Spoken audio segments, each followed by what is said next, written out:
Chapter 1. Wedge. Ning Xiuema. I am willing to have one person, and we will never be apart. Xia Wang. Since you only want to have one person, why do you have so many peach blossoms around you? Ning Xiuema smiled innocently. There must be 3,000 weak water for me to choose. Then I can decide which one to drink. The evil king casually extinguished the peach blossoms around her as he laughed wantonly. Little Xiuema, now I'm the only one left. Come, I'm ready. I just need to push you down. Text. There were no clouds for thousands of miles, and the scorching sun shone down, roasting the earth as if it was on fire. There was a tall iron cage in the middle of the square paved with limestone. Inside the iron cage lay a skinny young girl. Her black hair covered her face, and she lay there motionlessly. Blood wriggled out from under her body, forming a pool of blood. Is she dead? She should be dead. At least she still has some shame, otherwise it will be even worse. It seems that she really had an affair, or else she would not have committed suicide out of guilt. It is really too easy for such a slut to die like this. Yes, this B***TCH is too shameless. The sixth king is so benevolent and righteous. He knows that she is a good-for-nothing without parents, and is still willing to marry her as his concubine. It can be said that it is a great favor. She actually ran out to have an affair. She really disgraced Marquis Ning. It is a pity that I did not see the scene of the chastity-testing beast tearing this slut apart. The buzzing sound of discussion was like 10,000 flies flapping their wings. So noisy. So noisy. Ning Xiuema drowsily woke up, and her ears were filled with all kinds of insults. It was so noisy that not only did her forehead hurt, even her head hurt. Which bastard dared to disturb her sleep? They are really tired of living. Shut up. If you make any more noise, I will let you all drink tea with the king of hell. She shook her head and shouted. It must be her subordinates. She did not poison them for a few days, and they dared to provoke her. She had a very bad temper when she woke up. As soon as he said that, the surroundings became quiet. Ning Xiuema gently raised the corner of her mouth. Sure enough, this trick worked. She was the boss of the Secret Service. When she was a little angry, they automatically became as obedient as chickens. That's not right. Her voice. Why was it so hoarse? His throat was still burning, as if he had just swallowed a caddy of iron sand. She's alive. She's not dead. That bitch is actually still alive. Looks like this bitch can't bear to die. She even scolded people. Who does she think she is? After a moment of silence, the discussions and insults became even louder. Ning Xiuema's body stiffened, and she finally opened her eyes. She slowly raised her head and calmly scanned her surroundings. In the blink of an eye, she had already figured out her situation.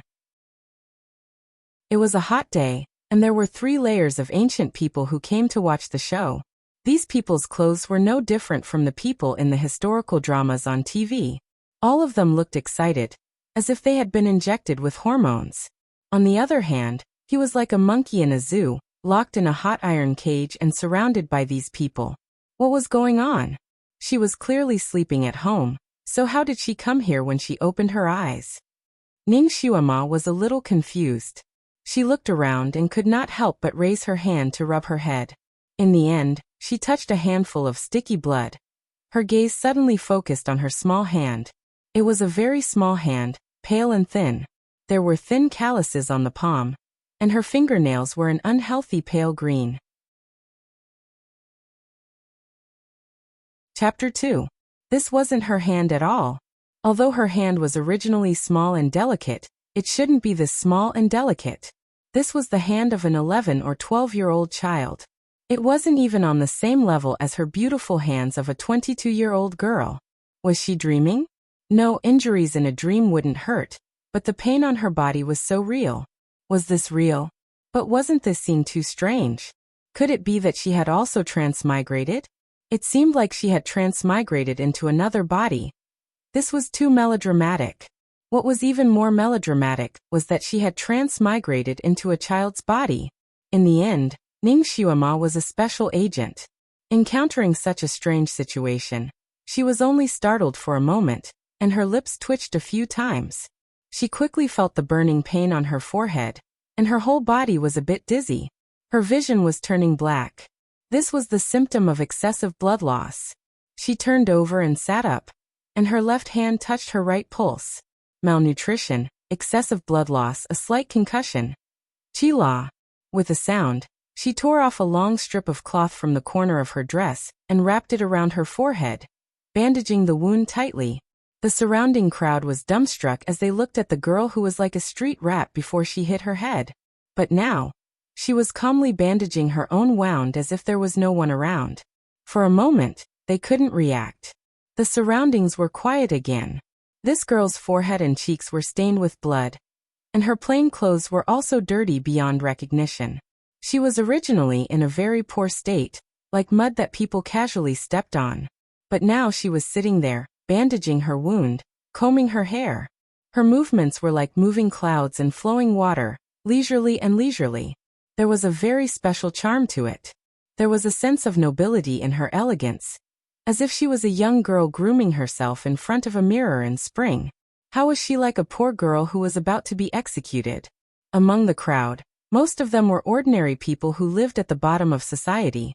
Generally, they hated the rich.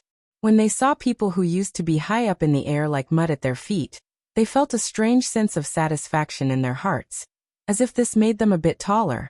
Ning Xuema's calmness and elegance at this moment was very dazzling in their eyes. Shameless. Still combing her hair. Who is she trying to show off to? She really is a whore. Even at this time she still doesn't forget to seduce men. That's right. The surrounding people began to scold her, and Ning Xuema's eyes narrowed. Her eyes were like flowing water as she looked at the people who were scolding her. Her eyes were extremely dark and deep. When those people who were scolding her were swept by her eyes, they actually shuddered. Her heart's hearts as ice. She unconsciously closed her mouth. Ning Xuema didn't make any other movements. She was still leisurely combing her long hair. Old age tus old age. Tus age. T her. On this continent, people practice a kind of inner strength called psychokinesis. Almost everyone has psychokinesis to some degree, and even ordinary people have the lowest level of psychokinesis. Everyone says that a tiger general doesn't have a dog daughter. Old Master Jing Yuan's psychokinesis was shocking. His wife was also a psychokinesis genius, but she gave birth to a super trash daughter who didn't have any psychokinesis. She became the joke of vast sky country, and the shame of old Master Jing Yuan's house. Chapter 3. The sixth prince's mother was originally dissatisfied with this marriage, but she was originally an unfavored concubine, and her family had no power or influence. Considering the power of Marquis Jing Yuan's mansion, she could also be her son's backer, so she did not oppose it. But she did not expect that when Ning Xuema was 8 years old, Marquis Jing Yuan died on the battlefield. Madame Ning abandoned the young Ning Xuema and sacrificed herself for her husband, causing Marquis Jing Yuan's mansion to be defeated. Marquis Jing Yuan's distant relatives bullied Ning Xuema because she was young, so they secretly stole Marquis Jing Yuan's mansion's property. In just a few years, Marquis Jing Yuan's mansion was so poor that only an empty shell was left. When the tree falls, the monkeys scatter. The servants and maids in Marquis Jing Yuan's mansion also left to find another way out. When Ning Xuema was 12 years old, there was only one loyal old servant left in Marquis Jing Yuan's mansion. The master and servant relied on each other for survival. They ate hungry and ate full, experienced cold and warmth, and received supercilious looks. And her fiancé, the sixth prince, was also dissatisfied with this marriage. Naturally, he wanted to cancel this marriage, but because of the emperor's order, he did not dare to brazenly cancel it. He thought of all kinds of ways to embarrass her and force her to open her mouth to cancel the marriage. But he did not expect that Ning Xuema already had deep feelings for the sixth prince. She treated him as her life-saving straw, and refused to open her mouth no matter what kind of humiliation she suffered. Even last year, when the sixth prince finally found fault with her and clearly stated that even if he married her in the future, she could only be a concubine, she gritted her teeth and agreed. She wholeheartedly wanted to stay by the sixth prince's side. What she did not expect was that her infatuation did not move the sixth prince. Instead, it made him even more disgusted and wanted to completely get rid of her. He was even more blunt towards her. Ning Xuema lived a humble and careful life. She did everything cautiously, but disaster still found her. Last night, she was drugged in her own mansion, and when she woke up, she found many people breaking in. Her clothes were disheveled and she was lying on the bed with a strange man. This was a real adultery caught in bed. The future imperial concubine having this kind of scandal naturally caused a sensation in the city. This era was very strict towards women. Women who did not behave properly were often put to death. Drowning in a pig cage, burning, hanging in this way. It would be extremely difficult for Ning Xuema to survive, not to mention being the concubine of the sixth prince. Of course, she would cry out her grievances, but there were witnesses and evidence. Who would listen to her? Without any explanation, she was thrown into this iron cage and carried to this square. She was exposed to the scorching sun for an entire day, surrounded and insulted by people. Ning Xuema's body was weak to begin with, and this kind of torment caused her to lose half of her life. In the end, she couldn't bear the humiliation and committed suicide by slamming her head into the cage.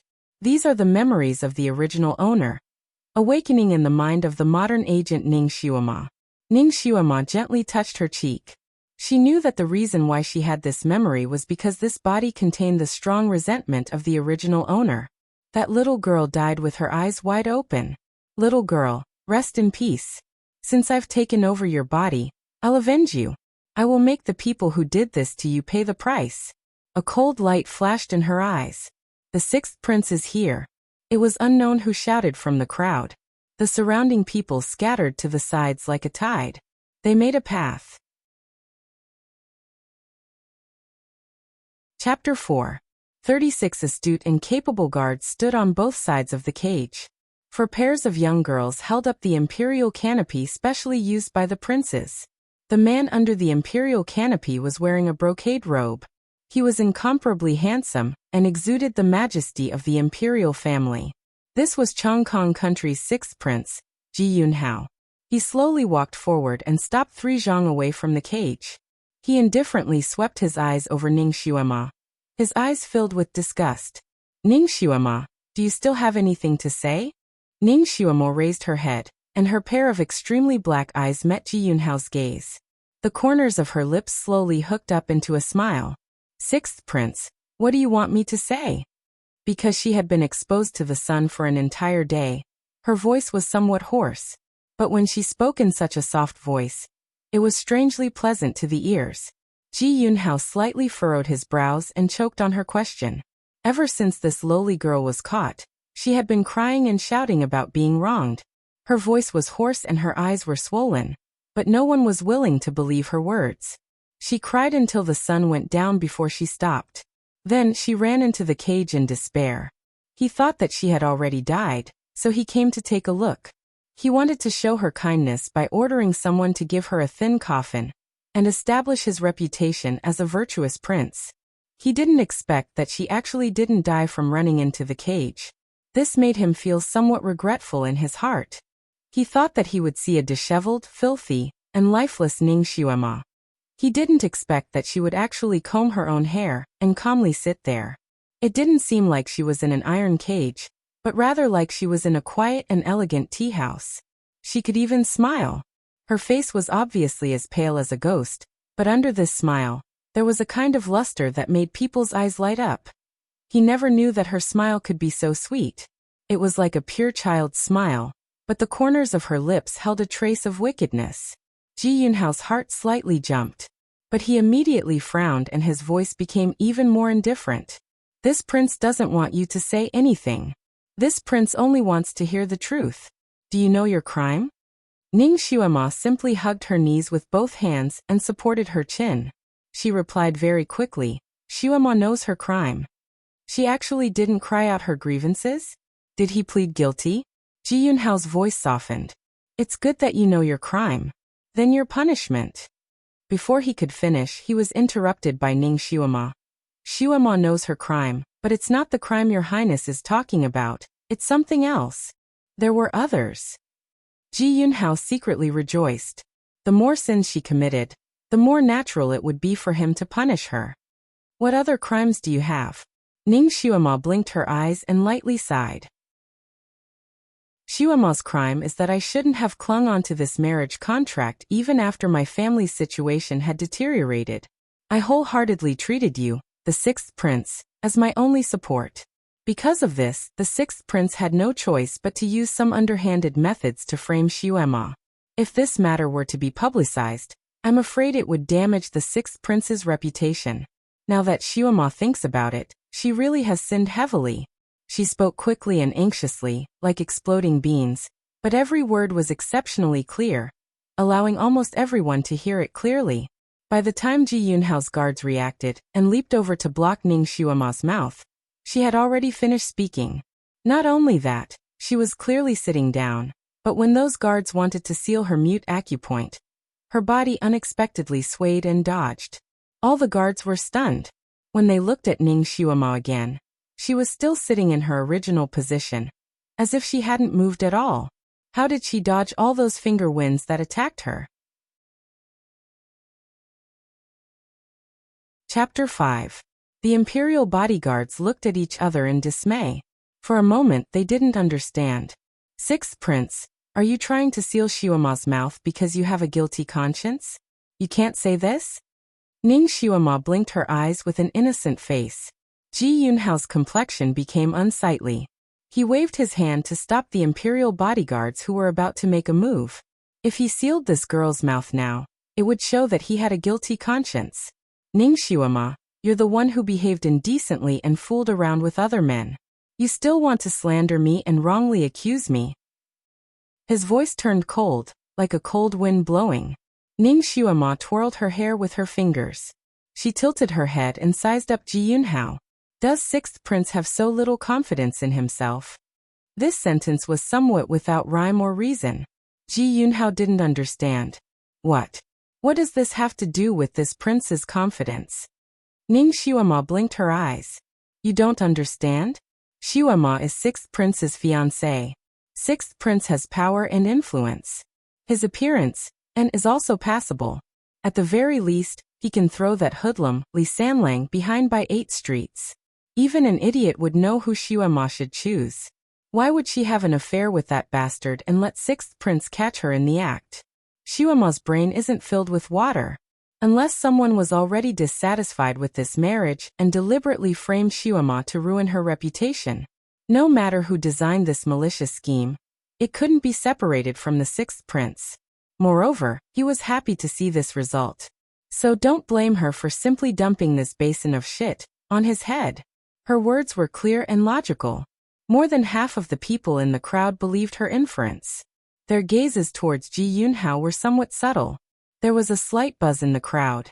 Although no one dared to talk loudly, their eyes were like daggers flying everywhere.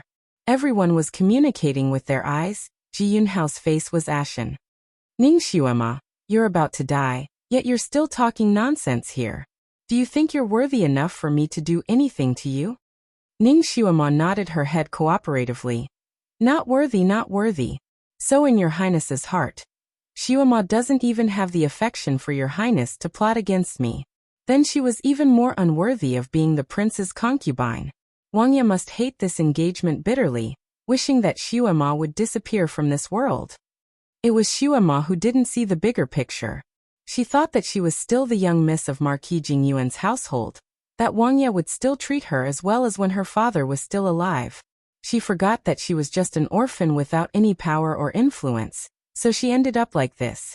No matter how people bully her, no one will stand up for Xiuema. Father's life was for Vast Sky Country. He protected the safety of Vast Sky Country's citizens, but once he died, no one will protect his only orphan daughter's safety. As she spoke, her voice became choked with sobs. Although the majority of the commoners hated the rich, they still subconsciously sympathized with the weak. At this moment, they saw Ning Xiuema sitting alone in the iron cage with her head slightly lowered. Her pair of big eyes were filled with tears, making her look especially pitiful. Marquis Jingyuan was once the protector of Vast Sky Country, so the citizens respected him very much. Now that they heard Ning Xiuema's words, they couldn't help feeling pity for her. They all felt that the imperial family was burning the bridge after crossing the river and bullying an orphan girl. It was truly unkind. They all looked at Ji Yunhao with condemning eyes. Chapter 6. Ji Yunhao did not think that Ning Xiuema, who had always been clumsy with her words, would be so eloquent. Every sentence had a hidden meaning, but no one could find any weakness. This girl was like a completely different person. Was she hiding her true nature? Or was she forced to explode? No matter what the reason was, since things had developed to this point, he could not let her live. His handsome face sank. Ning Xiuema, you really know how to bewitch people. Don't pretend to be pitiful to gain sympathy. It doesn't matter if you were plotted against by others, or if you were willing. You and that San Lang were caught in bed. This is an irrefutable fact. You have lost your chastity and tarnished the dignity of the imperial family. If you really know shame, you should calmly die. That way, you won't lose the decorum of a noble lady. You shouldn't drag out an ignoble existence. This Chongkong country and China's ancient times were similar. They had strict requirements for women. No matter what reason a woman lost her chastity, it was an unforgivable sin. Only death could wash away the humiliation. Ning Xiuema inwardly rolled her eyes. What an evil society. Damn your sister's chastity. You, this scum, are worthy of this father's chastity. Dream on. She slowly raised her head. Prince, what if I didn't lose my chastity? She was a secret agent in her previous life. Not only was she good at fighting, her poison and medical skills were also top-notch. When she first woke up, she checked her body. She was not defiled by that Li Sanlang. She was still a virgin. Ji Yunhao sneered. You were caught in bed. How could you not lose your chastity? What are you dreaming about? Ning Xiuema was actually somewhat puzzled. According to the original owner's memories, that hoodlum Li Sanlang was a famous playboy. He went in and out of the red light district every day. At that time, the original owner had already been drugged. That Li Sanlang had a beauty by his side. It was impossible for him not to have any evil thoughts. She did not want to know what was going on, but she was still a virgin. This was an irrefutable fact. This body was too weak. She could not use even 10% of her previous life strength. She could not use the poison that she was so proud of. Otherwise, she could sprinkle a handful of poison powder and poison a large area, letting the people of this world taste the consequences of provoking her, the thousand faces poison doctor. But now, she didn't have any skills or poison, so she could only pretend to be a coward and deal with this damned scum of a prince. She had to escape with her life first. Although it's impossible, Xiuema really didn't lose her chastity. Xiuema is willing to accept any test. In this world, there should be some elderly nannies who would check if a woman was a virgin, right?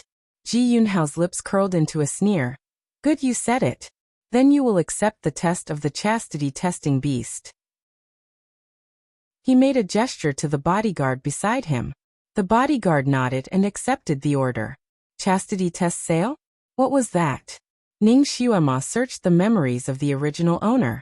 Because the original owner was an otaku, she was a pure little loli. She shouldn't know what this chastity testing beast was.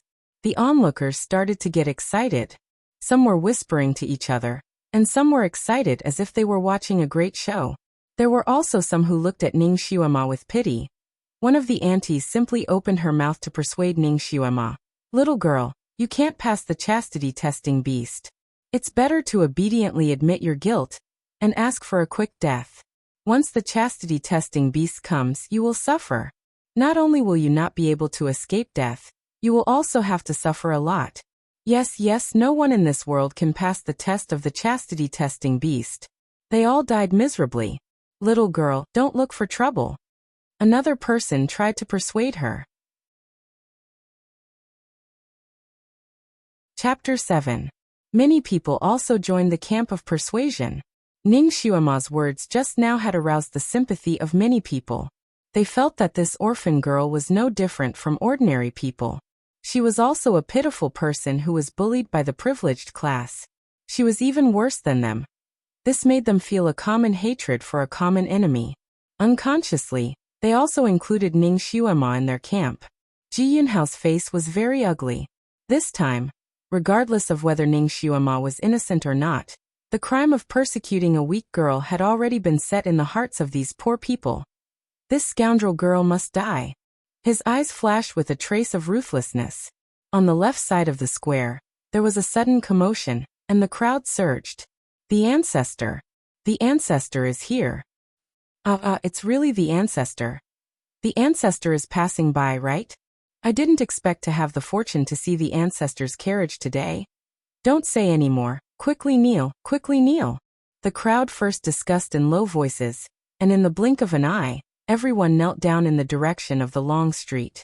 Even Ji Yunhao's face changed, and he led the guards to kneel down silently. The square, which had been somewhat chaotic a moment ago, quieted down in an instant. Even if a needle fell on the ground, it could be heard. On the spacious and clean street on one side of the square, pedestrians wearing different clothes knelt down on the ground. Everyone held their breath, not daring to breathe loudly. On the other side of the street, a group of people and horses was winding their way over. At the front, there were 16 pairs of boys and girls wearing light purple robes scattering flowers. Following closely behind were 18 pairs of boys wearing the same color robes. Their hair was scattered, but not a single strand was out of place. Their hands were lightly waving a horsetail whisk, which emitted a faint cold fragrance, dense in the air of the whole street. This fragrance was very faint, very light, but seemed to be able to seep into people's hearts and souls. Behind them were 16 girls. These girls wore light purple robes like clouds, and long purple muslin was tied around their shoulders. These muslins were like silk, intertwined like flowers, holding up a sky-blue palanquin. This palanquin was clearly different from an ordinary palanquin. It was the size of an 8-person palanquin. The palanquin's body was made of an unknown material, but it was completely sky-blue, like the purest sky. The setting sun was like blood. When it shone on it, it did not leave any color behind. It was as if all the sunlight had been swallowed up by the blue color. An antenna-like object was erected on top of the sedan chair. This object was also pure blue, but it faintly emitted a faint luster. On top of it was a large ruby, translucent and bright, sparkling like a small sun. It was extremely eye-catching. All of the girls' faces were covered with a veil, like a mist shrouding a peony. Luxurious, mysterious, cold. It was not an exaggeration to use all the adjectives to describe this team. The curtains of the palanquin were so tightly shut that not even a corner of the person's robe could be seen. However, everyone knew that this was the carriage of the continent's most powerful god, the venerable overlord. Wherever the venerable sovereign passed, tens of thousands of people bowed their heads. Even the emperor was no exception. Regardless of whether it was the boy leading the way, the youth spreading the incense, or the young girl pulling the sedan chair, all of their footsteps were light and graceful. As they walked on the street, their snow-white stockings didn't kick up a single speck of dust, as if they were gently floating by. The venerable sovereign, also known as the venerable sovereign, was the legend of this continent. It was rumored that his psychokinesis had already been cultivated to the peak, and he was an immortal. In this world, all of the emperors worshipped him as a god, not daring to blaspheme him in the slightest. Chapter 8. He had tens of thousands of disciples, and all of them were geniuses who were second to none in terms of psychokinesis. Almost all the pillars of the continent came from his sect. Moreover, they were all non-official outer disciples. Inner disciples obeyed their master's orders and did not ask about worldly affairs. They did not participate in the political affairs of any country, and were detached from the three realms. Ning Xiuema's father, Ning Luofeng, was the grand disciple of the ancestor's eldest disciple.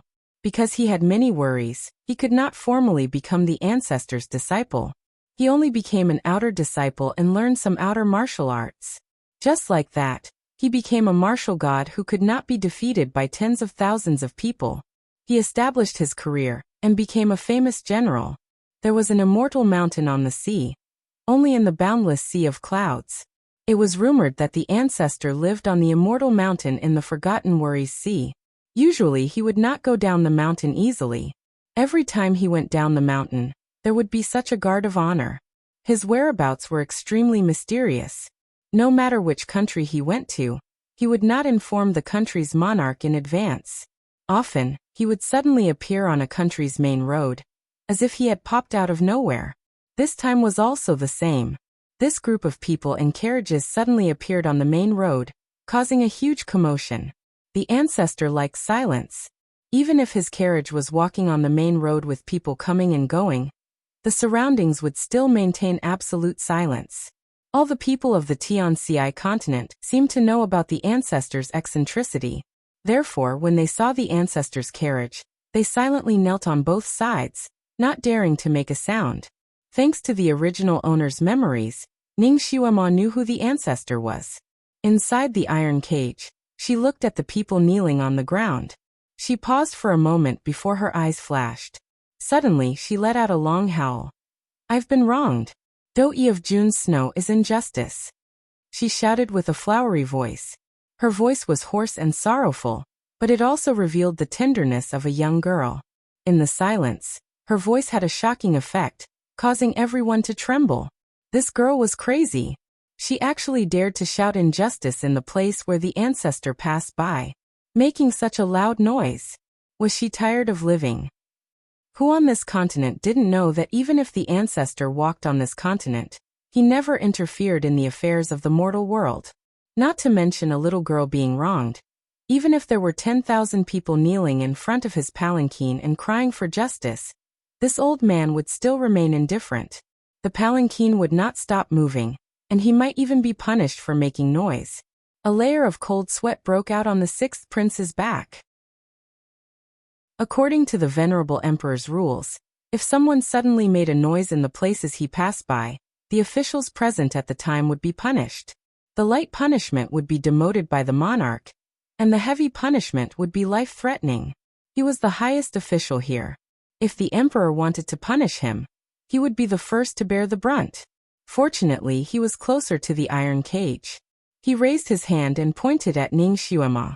At the same time he shouted, "Shut up if you don't want to die." His martial arts could be considered as an expert in Chongkong country. Even a few dozen people would not be able to get close to him.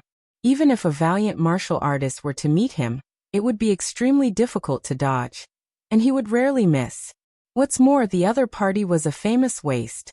The sixth prince was originally very confident in his finger. He thought that he would be able to hit her mute point in an instant, but he didn't expect that Ning Xuema would suddenly jump forward and dodge his move. The sixth prince couldn't help but be stunned. Ning Xuema was already holding the iron cage's thick iron bars and shouting, "Ancestor, your grand disciple is being wrongly accused. If this little girl is wrongly accused to death, it would be a slap to your face." Chapter 9. Her words were like beans exploding as she shouted them out in one breath. Everyone on the street was shocked and their faces turned ashen. In this world, no one had ever dared to shout at the ancestor like that. This little girl really swallowed a tiger's guts. Ji Yunhao simply wanted to strangle Ning Xuema to death. He was about to make a move to seal her mouth that did not know the immensity of heaven and earth. The ancestor's palanquin, which had been floating forward, suddenly stopped. All the kneeling commoners' hearts almost stopped along with the ancestor's palanquin. They could not help but hold their breaths. Everyone's heads were bowed even lower, making Ning Xuema, who was lying on top of the iron cage, look like a crane among chickens. Ning Xuema was also throwing caution to the wind. This Ji Yunhao already wanted to kill her. Even if she was lucky enough to pass the chastity testing beast's test, Ji Yunhao still had a way to kill her. In this continent where imperial power was greater than the heavens, she, a little girl who had not yet recovered her martial arts, did not have the strength to fight with this prince. An arm can't twist a leg. Therefore, she wanted to take advantage of this opportunity to fight for a chance to live. She wanted to play a dangerous chess game, to seek life and death. She opened her eyes wide and stared at the palanquin in the distance. In a trance, she felt as if a pair of ice-cold eyes were faintly falling on her body, making her heart turn cold. Since the ancestor's palanquin had stopped, even if Ji Yunhao was given 100 guts, he would not dare to make a move against Ning Xuema. He knelt there, not daring to move again. The person in the palanquin said something to the subordinate next to the palanquin. A young boy bowed towards the palanquin and accepted the order. His figure rose, leaving behind a faint afterimage in the air. Almost in the blink of an eye, he landed in the middle of the square. That young boy looked to be around 8 or 9 years old. His black hair hung down like satin, pink and tender. He had a small white face, but the expression on his face was very calm. He stood in front of the iron cage, glanced at Ning Xiuema, and then looked at Ji Yunhao. Justice. The ancestor only needs these 2 words. If this girl is wrongly accused, immediately release her. At the same time, investigate the mastermind who framed her. If this girl is not wrongly accused and has already lost her chastity, execute her by 1,000 cuts as a warning to others. Ji Yunhao didn't dare to slight this boy in the slightest. He bowed and complied. Ning Xiuema glanced at the palanquin that was already far away on the main street.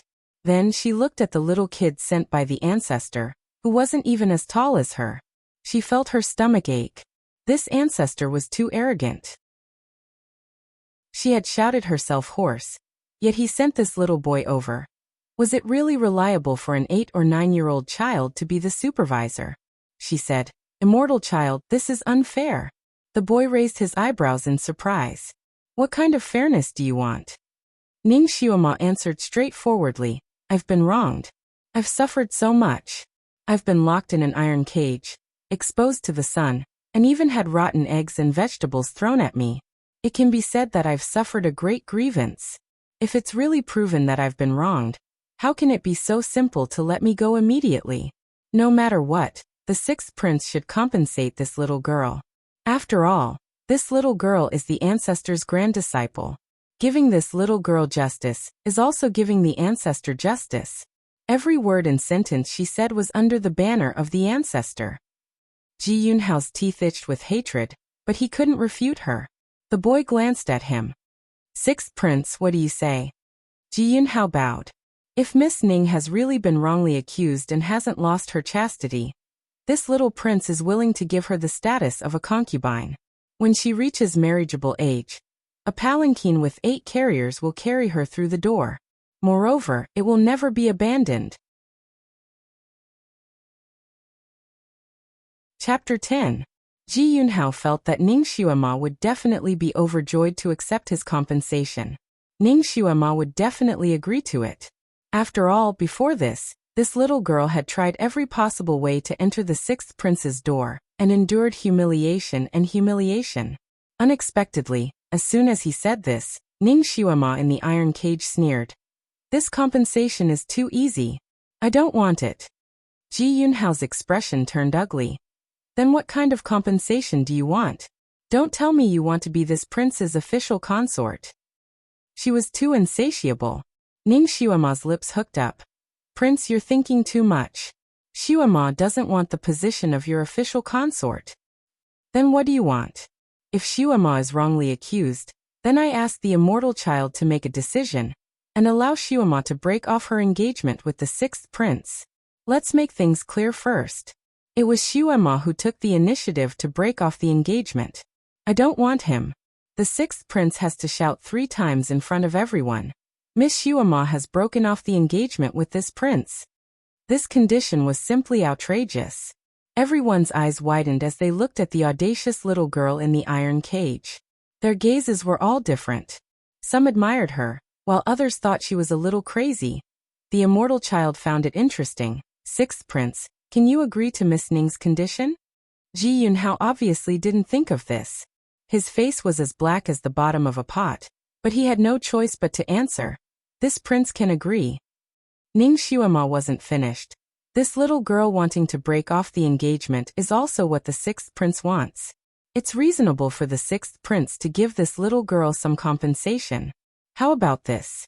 The 6th prince will give this little girl 1,000 taels of gold. 1,000 taels of gold in exchange for the position of the 6th prince's official consort. The 6th prince will definitely agree to this transaction. Ji Yunhao. In the capital, who knew how many noble young ladies racked their brains to become his official consort. This little girl who didn't know the difference between life and death sold this position for 1,000 taels of gold. Although the immortal child's face was still deadpan, his eyes were filled with interest. Miss Ning, do you know that the position of the sixth prince's official consort is difficult to obtain? Why are you unwilling to be the concubine of the sixth prince? Ning Xiuema sat down in the cage and said, Is it hard to understand? In fact, it's very simple. I, Ning Xiuema, don't want to marry a heartless and treacherous scumbag. I'd rather have 1,000 gold taels. Even if Ji Yunhao had the self-restraint of a prince at this moment, he still couldn't maintain his composure. Heartless and unjust? Cowardly and sinister? This was the first time little Wang had been evaluated like this. How did Miss Ning come up with this definition? Ning Xiuema glanced at him. Do you really want to hear it? I think I should leave you some face in front of others. So I'd better not say anything. The anger in Ji Yunhao's heart had already risen to a height of 30 feet. He clenched his teeth. Don't tell me you can't speak. Little Wang doesn't need you to save face for him. Ning Xiuema sighed. All right, that's what you said. Then listen carefully. My father, Marquis Jingyuan, saved your life, but you treat his daughter like this. You're heartless. You're a grown man, yet you force a lonely and helpless little girl like this. You're unjust. You're my fiancé, yet you don't have the ability to protect your official consort. You're being framed and framed by others. If this isn't cowardly, then what is? Whether or not you're the one behind this matter, you can't escape from the responsibility. You clearly know that I'm being framed, yet you still want to hit me while I'm down. You want to put me to death. If you're not treacherous, then who is? I don't want someone like you to throw yourself at me. Naturally, I want to break off the engagement. Chapter 11. Her words were sonorous and forceful, causing Ji Yunhao's handsome face to turn green and white. After a while he squeezed out a sentence. Full of lies. Let's wait for the chastity-testing beast to test her first. A helpless little girl dared to withdraw from the imperial family's marriage. This was simply a miracle. Everyone's gossiping factor burned fiercely. The people in the square were originally coming and going, but at this moment, they could only see people coming and not leaving. Everyone was waiting to see the result. In the subconscious minds of the commoners, they all hoped that Ning Xiuema would win and vent the resentment of those at the bottom of society. However, they were not optimistic about Ning Xiuema. After all, she was caught in the act of adultery, and the other party was a dissolute person. No matter what, they did not believe that Li Sanlang and Ning Xiuema were only sleeping under the quilt. They must have eaten her clean. This little girl was just a cornered beast. Even if she was lucky enough to preserve her chastity, she might not be able to escape the claws of the chastity-testing beast. In this world, there was no girl who could escape from the claws of the chastity-testing beast. Therefore, Ning Xiuema's chances of winning were very small. It could be said that there was no chance. Countless eyes fell on Ning Xiuema's body. There was pity, and regret in their eyes. Everyone said that this little girl was a waste. Her natural disposition was weak and her mouth was clumsy. Seeing her open her mouth again and again, it was simply astonishing. Her thinking was quick, and her eloquence was even more amazing. Even the eloquent sixth prince was unable to say a decent word. Also, although her skin was pale and rough, it was obvious that it was caused by years of malnutrition. As long as she took good care of herself for a few years, she would definitely be tender. Coupled with her exceptionally delicate and pretty facial features, when she grew up, she would definitely be a charming great beauty. Such a clever and charming great beauty was going to die under the claws of the chastity-testing beast. Just thinking about it made people wring their hands. This sixth prince was really too much. Why did he have to frame a little girl like this? Marrying her as a concubine was not bad. The chastity-testing beast was finally carried out by 8 imperial bodyguards. It was also in a big iron cage, but it was 3 times bigger than the one Ning Xiuema was locked in. The red silk covering the cage slowly falls to the ground. Ning Xiuema and the chastity-testing beast look at each other across the cage. Although the common people had long heard of this chastity-testing beast, there were not many people who had seen its true appearance.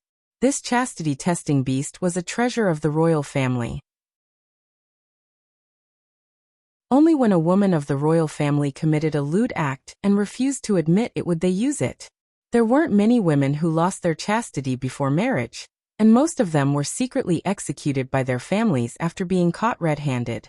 They didn't even make it to the Supreme Court. Only a few of them held on to a fluke mentality and refused to admit their guilt. Then, they were thrown into the chastity-testing beast cage and torn into pieces. Its body was as long as a tiger, and its entire body was covered in golden fur. Its face was full of bitterness and hatred, and it looked very much like a pet dog. There were 2 iron-gray horns on its head, and they were shaped like deer antlers. Its 4 snow-white hooves were like fluffy fur balls, and its toenails were as sharp as knives. Ning Xiaoma looked at the chastity-testing beast, and countless black lines appeared on her forehead. This was the chastity-testing beast? This was clearly a freak that didn't succeed in crossbreeding. It was even more abnormal than the lion-tiger beast. Its head was 3 times bigger than Ning Xiaoma. Its pair of green eyes stared at Ning Xiaoma like a will-o'-the-wisp. A bloody and desolate aura was emitted from its body, causing the surrounding common people to involuntarily retreat 3 feet. Ning Xiaoma, didn't you want to prove your innocence? Then automatically enter the chastity-testing beast's cage. Chapter 12. Ning Xiaoma, don't you want to prove your innocence? Then enter the chastity-testing beast's cage. Ji Yunhao coldly said. Could this thing really tell if a girl was a virgin? Was this a joke? Giving a girl's innocence to this thing to test, wasn't it treating human life like grass? Backward continent. Perverted rules. Ning Xiaoma secretly cursed. The cage that imprisoned her was opened, and the ancestor sent a boy to look at her with a smile. Miss Ning, you won't regret it, right? Ning Xiaoma clenched her teeth. If she stuck her head out, she would be stabbed. If she retreated, she would be stabbed. She would stake it all.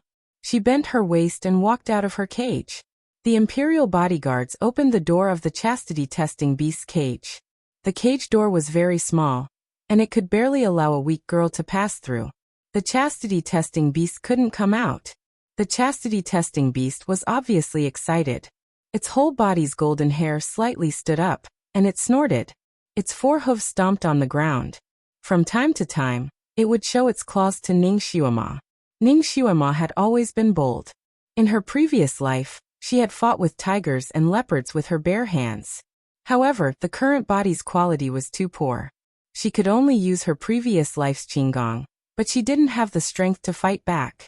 More importantly, she didn't even have a sharp piece of wood in her hand. What could she use to fight with these 4 beasts? Looking at this thing's imposing manner, it was obviously stronger than tigers and leopards. If this thing didn't have the ability to verify, then it would pounce on any girl it saw. She would be miserable. She didn't cross over to feed the beasts. Her eyes swept the surroundings. There was a sea of people surrounding this place like an iron bucket. She had no chance of escaping. Little girl, this immortal boy is here. Don't even think about having other ideas. Otherwise, you will die even more miserably. If you make trouble at this time, you will become the enemy of the entire Sun-Moon sect. The boy spoke in a deadpan manner. His arrogance was even bigger than the 6th prince, Ji Yunhao. She gave Ning Xiaoma an even bigger label. Ning Xiaoma pursed her lips. Xiaoma is innocent, so I won't play any tricks. The eyes of the people here are clear. They all know that I've been wronged. I'll be able to prove my innocence very soon. As she spoke, she walked in a circle in front of the crowd.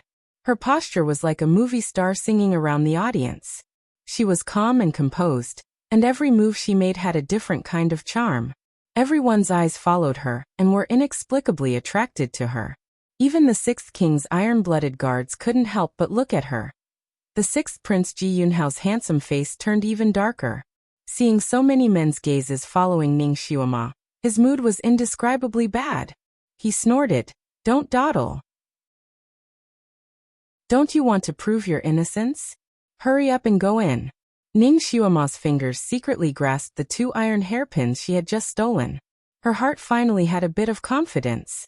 She was a special agent. Her ability to steal things was comparable to a godly thief. She had just walked in a circle, so she already had a weapon in her hand. Her movements were light and skillful. Unexpectedly, no one noticed it. Everyone, you have to testify for me. If I can come out alive from the chastity testing beast's iron cage, you have to supervise the sixth king to fulfill his promise. Moi. She blew a kiss to the surrounding audience. Then she turned around and neatly drilled into the chastity testing beast's iron cage. Although the crowd didn't understand the meaning of her last sentence, they couldn't help but cheer for her when they saw her drilled into the iron cage. Chapter 13. The other women who were sent into the chastity testing beast's cage were paralyzed with fear the moment they saw the beast. Then they were pushed in by the guards. But this little girl actually went in by herself. Just based on this extraordinary courage, they had to give her a thumbs up. Their full attention was on Ning Xuema. They didn't notice that when the chastity testing beast heard Ning Xuema say the last 3 words, its eyes suddenly lit up. Where are you from? Where are you from? The chastity testing beast opened its big mouth and suddenly came out with an English sentence. Ning Xuema. She was stunned. The chastity testing beast. You can't speak English? You don't understand English? Looking at Ning Xuema's astonished eyes, it strenuously said, Moi moi. These 3 words were incomparably stiff, like a foreigner who was learning Chinese for the first time, speaking in a foreign accent. Ning Xuema finally reacted. This beast can actually speak English. Could it be that its soul also transmigrated? I am from China, are you? I'm from China, what about you? Ning Xuema was an international agent, so her English was naturally good. It was a standard London accent. The chastity testing beast's eyes lit up like light bulbs. It was so happy that it almost shed tears. After nearly 100 years, there was finally someone who could understand its words. Its eyes were full of joy of meeting an old friend in a foreign land. It told Ning Xuema about its origin. It turned out that the chastity testing beast's soul also came from the 21st century. In its previous life, it was a rebellious person from country Y. It once traveled in China and barely learned a few words of half-baked Chinese. Before it transmigrated, it was 12 years old. In the bathroom, it slipped and fell. When it woke up, it became the chastity testing beast and was locked in an iron cage like a monkey. The people around it were speaking unfamiliar Chinese. Its mouth was dry and it spoke a lot of English, but no one could understand it. They only treated its English as a unique beast language. It had been locked in the cage alone and couldn't go anywhere. The servant who came to feed him was mute and could not communicate with him. So he could not learn Chinese even if he wanted to. He had a bad temper to begin with. After being locked up like this for so many years, he was so depressed that he almost went crazy. His emotions were like a barrel of gunpowder, exploding at the slightest touch. Occasionally, it would be dragged out to test the chastity of a certain girl. It looked at the crowd around it, and they were all talking in a language that it did not understand, which made it even angrier. When the girl whose chastity was being tested was pushed in, the bestial nature of his body flared up. He did not even bother to check if the other party was chastity or not.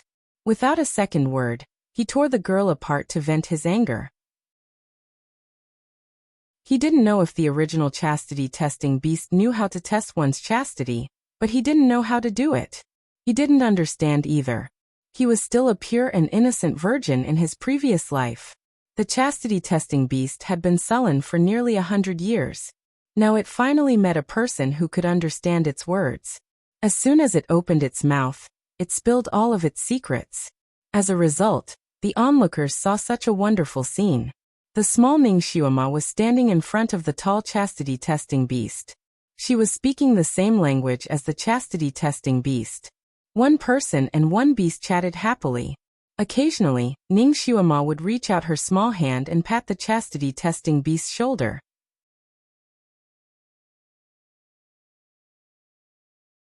Chapter 14. The chastity testing beast's face was full of bitterness and hatred. Like a big cat, it rubbed itself against Ning Xuema's body. Everyone was stunned as they watched this scene with their mouths agape and tongue-tied.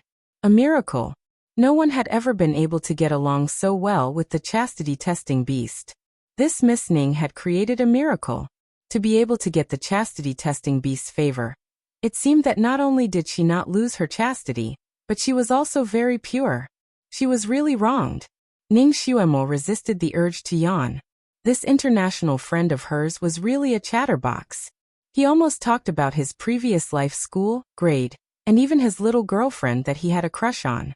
Ning Xuemo admired him for being able to remember his mother tongue so clearly and speak so skillfully even though he had been suppressed here for nearly 100 years. The chastity-testing beast bitterly expressed that he was afraid that he would forget that he was once a human. So he kept talking to himself. He couldn't help but ask about Ning Xuemo's previous life. Ning Xuemo didn't hide it and told him that she was a golden agent. The chastity-testing beast's eyes immediately lit up. He said that he worshipped agents the most in his previous life. He had seen many agent movies such as 007, Spy Layers, Mission Impossible. He could recite them backwards. Looking at his small eyes full of admiration, Ning Xuemo thought unkindly that she had gone to his country to steal secrets. This child idealized agents too much. She glanced at his majestic body and secretly sighed in her heart. Who would have thought that such a tall and mighty beast would have the heart of a little boy? Although he had been in this world for a long time, because of the lack of communication, his mind was still that of a child. Unlike her, a mature agent's soul lived in a lowly's body. She and the chastity-testing beast chatted for half an hour. The surrounding people also looked at them like clay and wooden sculptures for half an hour. On such a hot day, everyone was sweating profusely, but no one was willing to leave. The eyes of the boy sent by the ancestor also showed a strange color. 100 years ago, the chastity-testing beast had a serious illness. After experiencing life and death, its temperament changed greatly. It often mumbled various syllables, trying to communicate with people, but no one could understand. He didn't expect that this little girl could actually use the same syllables to communicate with it. This little girl wasn't simple. Chapter 15. When Ning Xuemo calmly came out of the iron cage, the crowd burst into thunderous cheers. Even the boy, who had been keeping a straight face, revealed a faint smile on his lips. Ning Xuemo smiled and cupped her hands towards the boy. Immortal child, please uphold justice for Xuemo. The boy nodded slightly and looked towards Ji Yunhao. Sixth Prince, what do you say? Ji Yunhao's face was somewhat pale. He looked at Ning Xuemo with a complicated gaze and replied rather slyly. It seems that Miss Ning has really been wronged. This little prince will give Miss Ning a true compensation. I will thoroughly investigate the main culprit behind her death. He somewhat regretted breaking off the engagement. If he could take this little girl as a concubine in the future, perhaps it wouldn't be bad. He did not mention a single word about breaking off the engagement. Ning Xuemo was smart enough to see through his thoughts. She bowed to the child. Immortal child, you will definitely be able to carry out the ancestors' words of justice. You will definitely make the sixth prince fulfill the bet. The bet just now was that if Ning Xuemo won, Ji Yunhao would shout 3 times in front of everyone. This prince has been broken off by Miss Xuemo. And then give Ning Xuemo 1,000 taels of gold. 1,000 taels of gold was fine, but if he shouted that, then he would lose all face. Would he still be able to conduct himself in the future? Ji Yunhao's face almost turned green. Humph, if this little girl insisted that he fulfill the bet, even if he would be silently criticized by tens of thousands of people, he would still secretly execute this little girl to relieve the hatred in his heart. Ning Xuemo naturally knew that she had no power and no influence. She also did not have any real strength, so she still had to leave a way out for others. She could not force this prince into a corner like a cornered dog. She lightly sighed and said, Sixth Prince's status is honorable. This little girl does not want Prince to shout those words. As long as Prince fulfills the promise of breaking off the engagement, and gives Xuemo 1,000 taels of gold, it will be fine. Also, this little girl and this chastity-testing beast hit it off. I want to bring it back to Marquis Jingyuan's mansion to raise it personally. To Ji Yunhao, this compromise was indeed the best option. This is the chastity-testing beast. There were only 3 of them in the entire vast sky country, so they were very precious. One was in the imperial palace, one was in his residence, and one was in the supreme court. A dark light flashed in his eyes, and he happily agreed. All right, I promise you. However, this chastity-testing beast still belongs to this king. You only have the right to raise it. As for the engagement, you are still young. This prince will keep this engagement for 2 years. If you are still unwilling after 2 years, this engagement will automatically be cancelled. How about it? Was the prince regretting his decision and trying to stall for time? TSK. She wasn't going to let him think about it.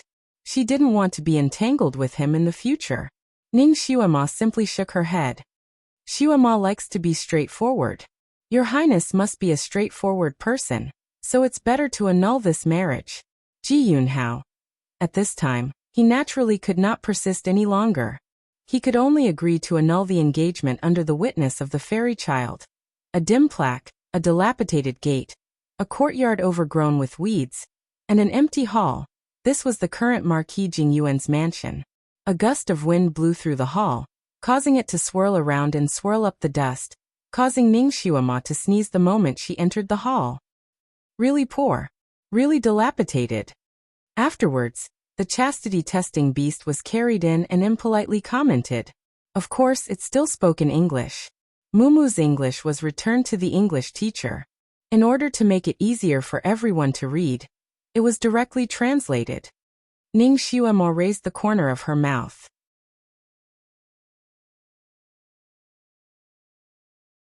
Chapter 16. Marquis Jingyuan had served the country all his life. Although he had made countless contributions to the country, he was an honest official and relied on his salary to support his family. Marquis Jingyuan's household was originally poor. After the general and his wife died, all the valuables in the house were snatched away by their relatives. All that was left was an empty shelf. Yesterday, when the original owner of this body met with that incident, the only old servant left was also driven out and left to wander the streets. When Ning Xuema came back, she accidentally bumped into him and picked him up. In that farce, his foot was stepped on and injured. At this moment, he was using one leg to wipe the table and stool. He was busy like a spinning top, and his mouth was also chattering endlessly. It was nothing more than thanking the heavens for opening their eyes and clearing their young misgrievances. Ning Xuema knew that the original owner and this old servant had always depended on each other for survival. Their relationship was like that of a father and daughter. This old servant was also the only person who was good to the original owner.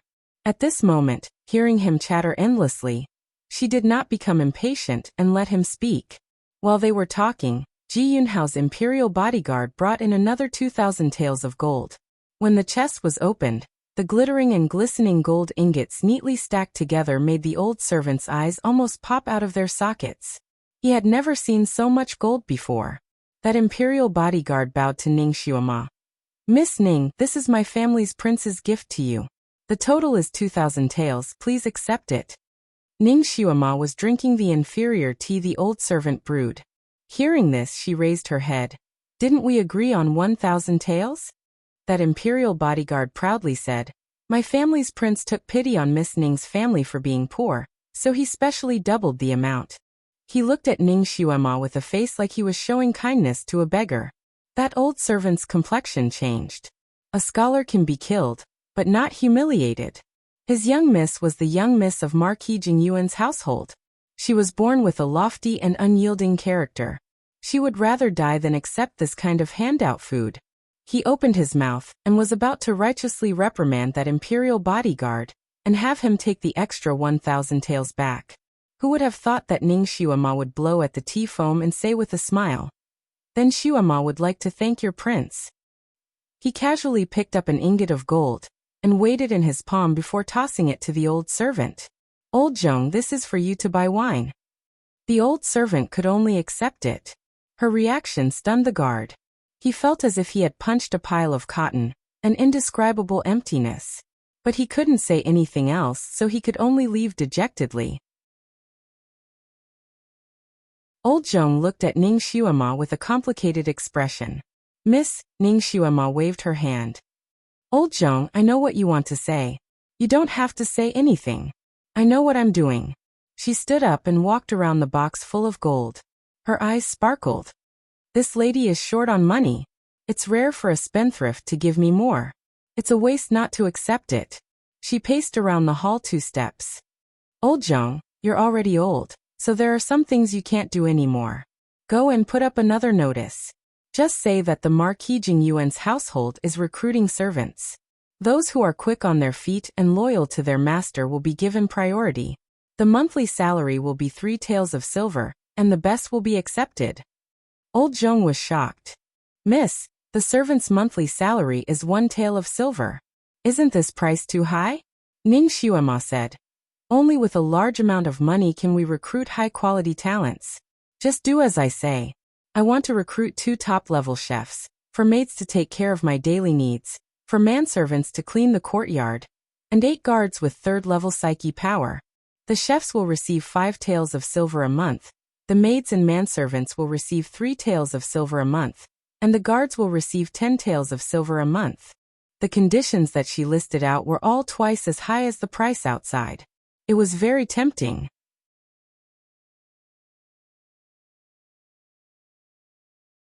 Chapter 17. Her eyes flashed. She wanted to let Marquis Jingyuan's mansion regain its dignity. She wanted to make the people in the capital not dare to look down on her. Although she always had a smile on her face, she had the demeanor of a superior, making people not dare to refute her, and only want to submit to her. This was the first time old Zhong saw such a confident Mississippi. Sensing her mood, he also felt his blood boil. Yes, Mississippi. This old servant will do it. Then he straightened his back and left. Hey, what are you guys talking about? The chastity-testing beast was finally unhappy after being ignored for so long. Ning Xuema went to the front of the iron cage and replied in English. It's nothing, I just told you something. Speaking of which, my eastern courtyard is not bad. You can stay there. The chastity-testing beast shook the iron cage with dissatisfaction. That's fine. First open this thing for me. Don't lock me up. Ning Xuema shook her head. Your iron cage has a charm, I can't open it. Unless you come out of the small door. The chastity-testing beast rolled its eyes. This small hole is so small. How can I come out? Ning Xuema spread out her hands. Then I can't do anything. You should obediently stay in the iron cage. Later, if there is a way, I will let you out. Even if she could pry open the iron cage, she couldn't do it. After all, it was now a beast with a bloodthirsty nature. Otherwise, there wouldn't be so many girls who died under its claws. If she let it go, in case it suddenly turned into a beast, she would be in trouble. The chastity-testing beast was dissatisfied. Then how do you want me to go to the east courtyard? Ning Xuema sized up its stature and tried to negotiate with it. How about you carry this iron cage yourself? You are so big and also a mythological beast. You should have the strength, right? Chastity-testing beast. 1 person and 1 beast were talking here. Suddenly, a faint noise came from the front yard, followed by rapid footsteps that went straight to the hall. Second Aunt Ning, you can't force your way in. My Mrs. Body is not good, she can't see guests. Old Zhong's voice was somewhat breathless. After all, one of his legs was injured, so he couldn't catch up with other people's footsteps. What are you talking about? How could entering his own niece's courtyard be considered trespassing? Can't I come to see my niece? As he spoke, a woman in her 30s rushed in like a gust of wind. Xuema, Auntie is here to see you. The woman thoughtfully shook the 2 packets of snacks in her hands, but her sharp eyes greedily fell on the open box of ingots. In 3 steps he scurried over. Yo, eldest niece, where did you get so much gold? Don't tell me it's fake? He stretched out his hand to grab it. Pa! The lid of the box suddenly closed like lightning, almost catching the woman's hand. The woman unwillingly raised her head and saw Ning Xuema sitting leisurely on the lid of the box. Ning Xuema looked at her with a faint smile. Second madam, are you here to take advantage of me again? This second madam was the wife of the original owner's distant uncle. Marquis Jingyuan was born poor. His parents died early, so when he was young he wandered the streets.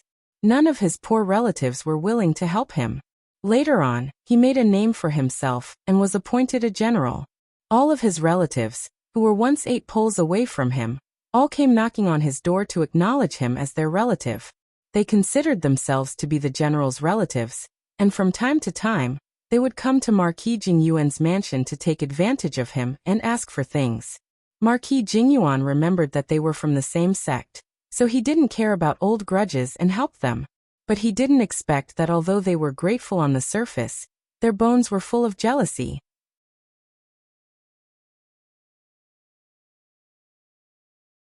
Chapter 18. After Marquis Jingyuan and his wife died, not only did they not remember the general's kindness, they even added insult to injury.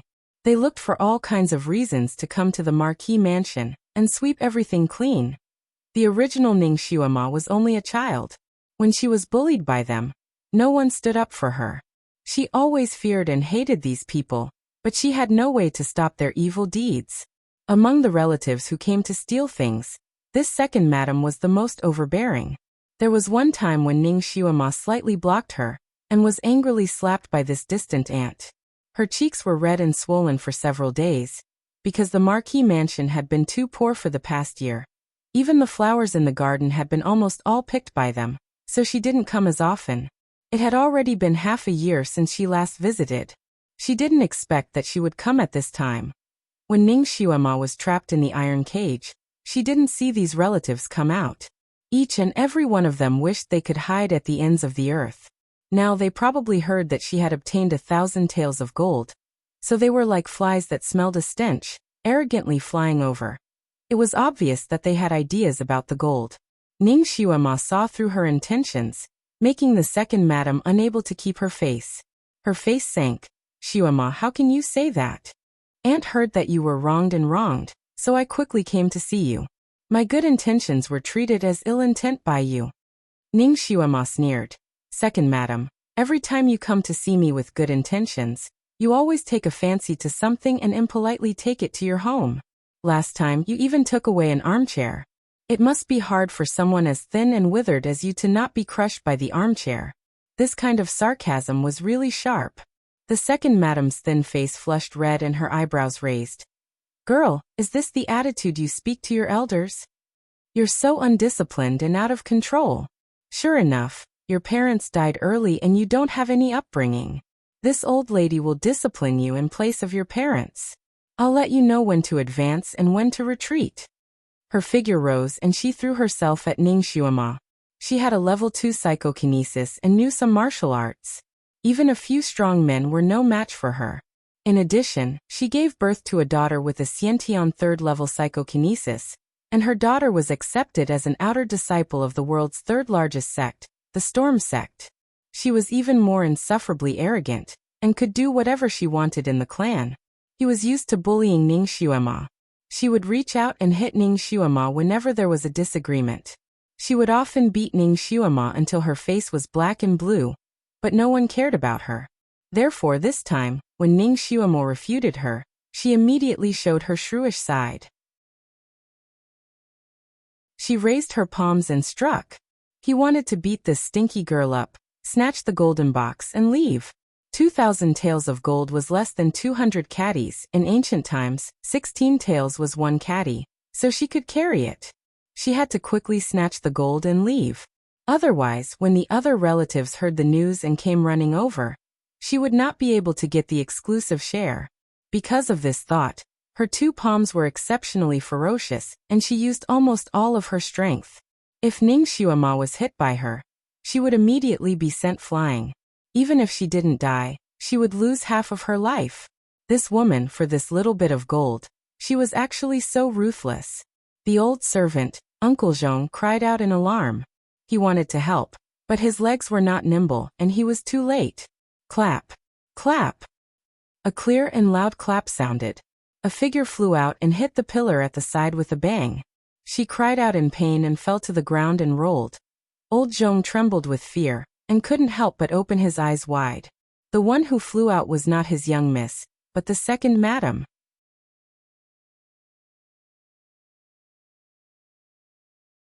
Chapter 19. Her hair was scattered, her forehead was bruised, and there were 2 clear palm prints on her face. Her head was dizzy as she crawled up from the ground. Her eyes were filled with shock and disbelief. You stinky girl, what kind of witchcraft did you use? Ning Xiuema leisurely took a handkerchief from the side and wiped her hands. After wiping her hands, she casually threw the handkerchief at her face and replied with a smile. Guess. Second madam. Her face was burning and 2 of her teeth were knocked out. Her mouth was full of bloody foam. When she heard Ning Xuema's words, her face immediately turned ashen. She fiercely glared at Ning Xuema. Ning Xuema crossed her legs and sat on top of the gold ingot chest. She crooked her finger at second madam. Do you want to teach your niece a lesson again? Her hands were itching. Although her small body was a bit weak, her hands and feet could still be considered nimble. She also had a body full of exquisite close combat skills, and was best at borrowing strength to fight strength. Not to mention this vulgar second madam. Even if a lion pounced over, she could use her strength to send it flying. Second madam was naturally unwilling to suffer such a big loss. She felt that it was a coincidence that she was sent flying. At that time, she faintly felt that she tripped over something. It must have been her own misstep. She definitely couldn't let this little girl destroy her prestige. She pounced over like a vicious wolf again. After the time it took to drink a cup of tea, second madam had experienced all kinds of falls and bruises. Finally, her arrogance dissipated and she lay on the ground, unable to get up. She loudly cried, "Io, you want to beat someone to death? Your niece wants to beat my own aunt to death." Her voice was sharp like a wolf's howl. She was the standard shrew. That voice directly traveled out of the manor. Ning Xuemo really laughed this time. This kind of shrew reminded her of Lu Sun's tofu beauty. She was sharp and unkind, and if she didn't take advantage of her, it would be like suffering a loss. She was as thin as a compass with slender feet, but her lung capacity was still quite astonishing. Her voice was loud and sonorous. Ning Xuema knew that the relatives of this body were on their way to the Marquis of Jingyuan's estate. With second madam howling like this, it would definitely attract them to come and seek justice. Then she might as well deal with them all together. It would save him trouble in the future. She sat on the lid of the box and gestured to old Zhong. Serve the tea. The second madam thought that she was finally afraid and howled even louder. Now you want to offer tea as an apology? No way. You've committed such a heinous act against your superiors, and you want to send me off with a cup of tea? Ning Xuema took the tea from old Zhong. She brushed the foam off with the cup lid and smiled casually. Who's going to give you tea? Are you worthy? You can howl even louder. If you make the lady happy, she will reward you. Second madam. She was so angry that she started to tremble. Sitting there and howling was not right, but not howling was not right either. After thinking about it, he decided to howl.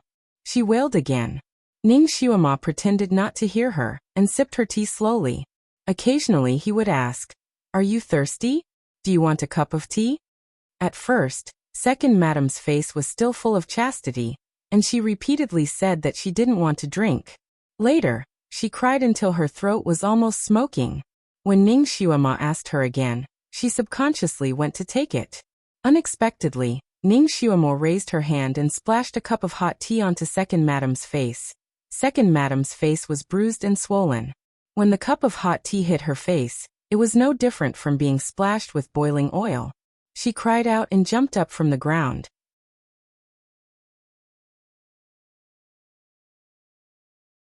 Chapter 20. What's going on? Why are you wailing like a ghost and howling like a wolf? A dignified voice came from outside the hall. 6 people aggressively barged in.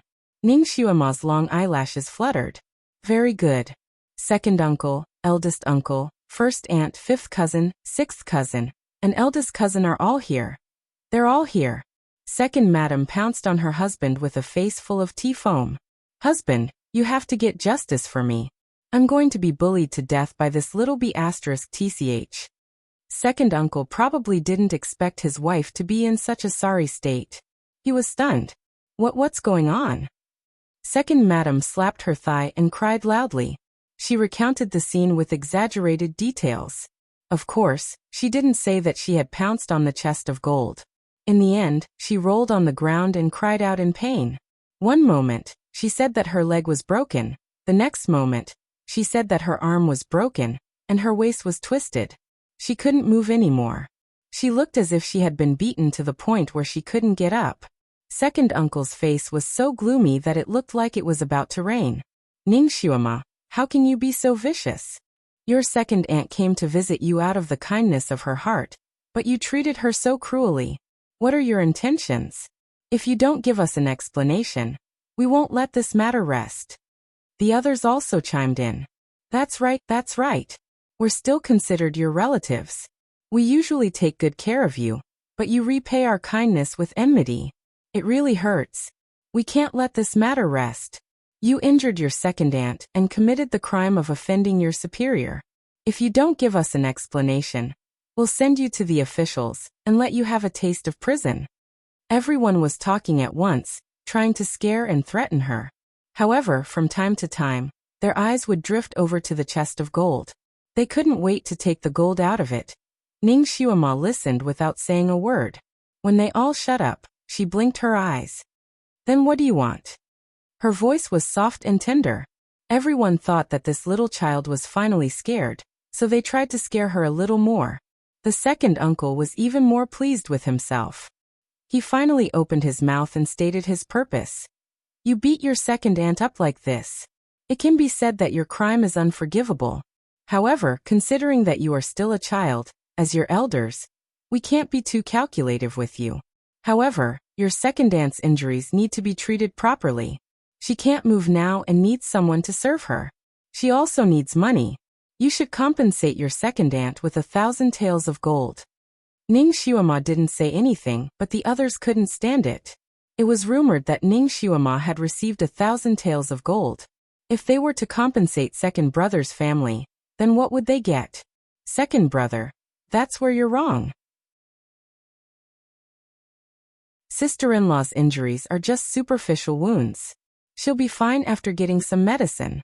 Why would she need 1,000 taels of gold? Aren't you exaggerating a little too much? The aunt retorted. That's right. If you ask me, 100 taels of gold will be enough at most. In addition to the loss of time, let Xiuema compensate you with 200 taels of gold. The first uncle said. A man whose heart is never content is like a snake trying to swallow an elephant. Second uncle, you're really asking for too much. The fifth cousin said righteously. The second aunt was anxious and slapped her thigh. Why are you acting as righteous envoys? You're not the one who got hurt. Do you think I don't know what you're planning? You just want to get a share of the profits. You want this batch of gold. Ningxiuema is still young. It's not safe for this 1,000 taels of gold to be in her hands. We just want to keep it for her. Moreover, since she got this windfall, she should share it with the other relatives in the family.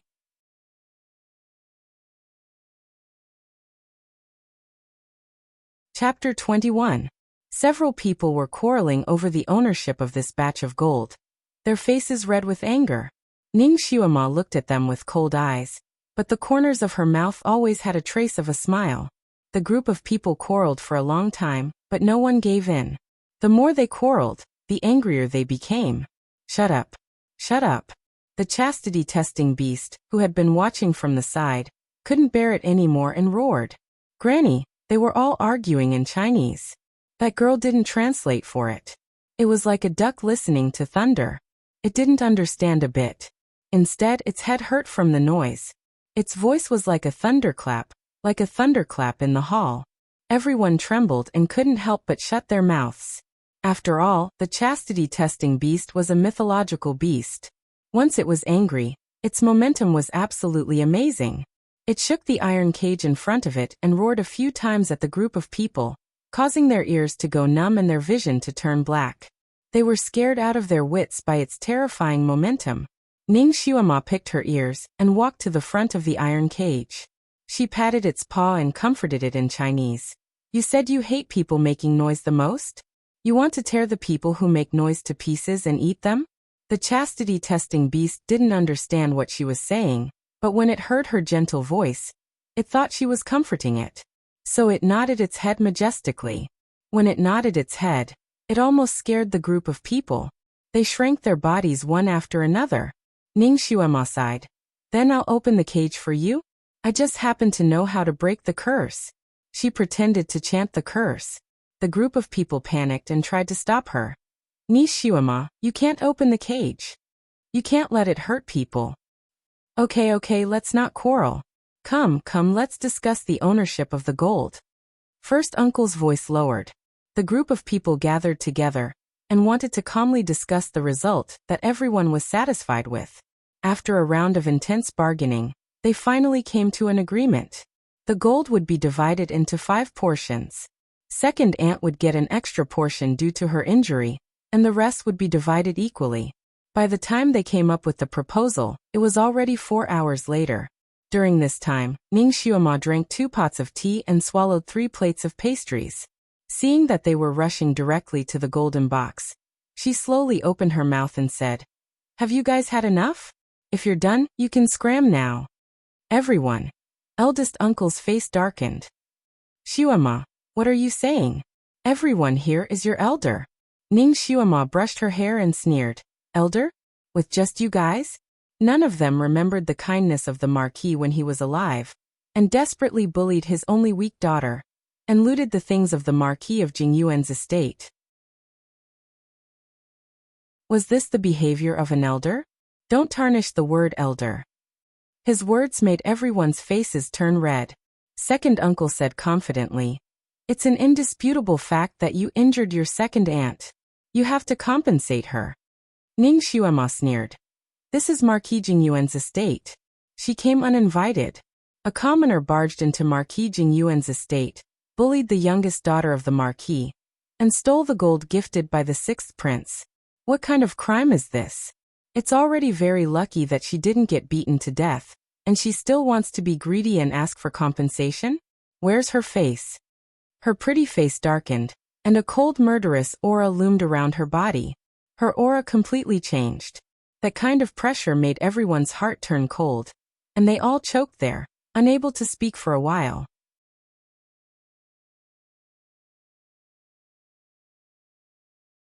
Chapter 22. The uncle struggled to say a few words. "Xiuama, you're wrong.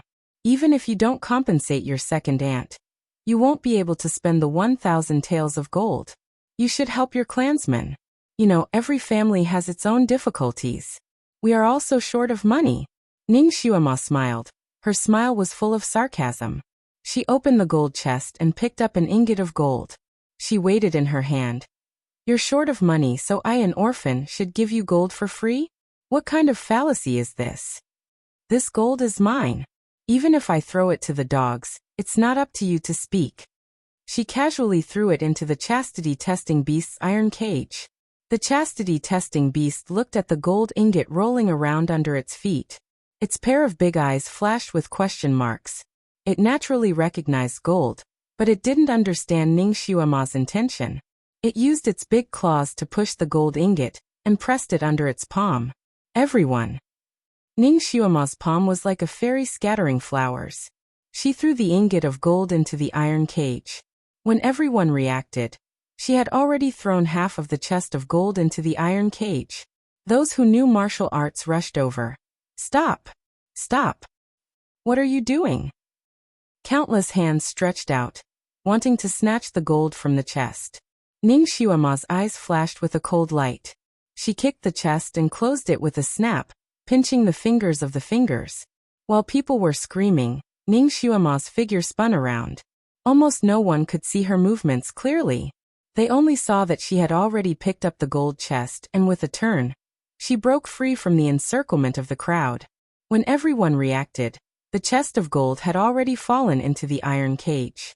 The iron cage was tall, but the cage door was small. It could only allow one person to enter and exit. The chest of gold glittered in the cage door. Ningxiuma said a few words to the chastity-testing beast. Then she turned around. "If you really want the gold, you can go into the cage and take it. I will give you as much as you take." Everyone looked at the majestic chastity-testing beast in the iron cage. Who would dare to make a move? But seeing the gold in front of him, he was unwilling to let it go just like that. He was stunned for a moment. Ningxiuma crossed her arms and coldly said, "I'll count to 10. If you don't dare to go in and take it, then obediently roll out of Marquis Jingyuan's estate for me." 1. The hall was filled with the crisp sound of her counting. Every single count was exceptionally clear. Everyone was at a loss for words. The eldest uncle was gloomy. He glanced at Ning Xiuema and suddenly had an idea. Wouldn't it be best if he subdued this girl and let her go into the cage to get it herself? Without batting an eyelid, he took a step closer to Ning Xiuema and was about to launch a sudden attack. The sound of orderly footsteps came from outside. Soon after, the hall door darkened and 8 vigorous youths walked in. Each of them walked with light steps and swift movements. In the blink of an eye, they arrived in front of Ning Xiuema and bowed together. "Young master." Second dance group of people stared blankly for a moment, before old Zhong quickly entered. He bowed and reported to Ning Xiuema. "Young master, they are the guards that this old servant recruited. Each one of them has a psychokinesis of at least rank 2, and is a true martial artist. They are willing to follow young master and protect young master." It turned out that when those people were making a ruckus, old Zhong received Ning Xiuema's instructions, and quietly went out to recruit people. Generous rewards would attract brave men. Marquis Jing Yuan's estate also offered a high price. Once the recruitment notice was posted, people came to apply like a flock of ducks.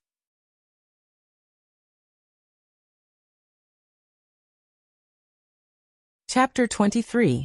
Although old Zhong was old, his ability to judge people was very good. He carefully selected 8 guards and brought them back first. The 8 of them were full of vigor. Just standing there, they were exceptionally imposing. Second dance group couldn't help but shrink their necks and involuntarily beat a retreat. At this time, Ning Xiuema had already counted to 3.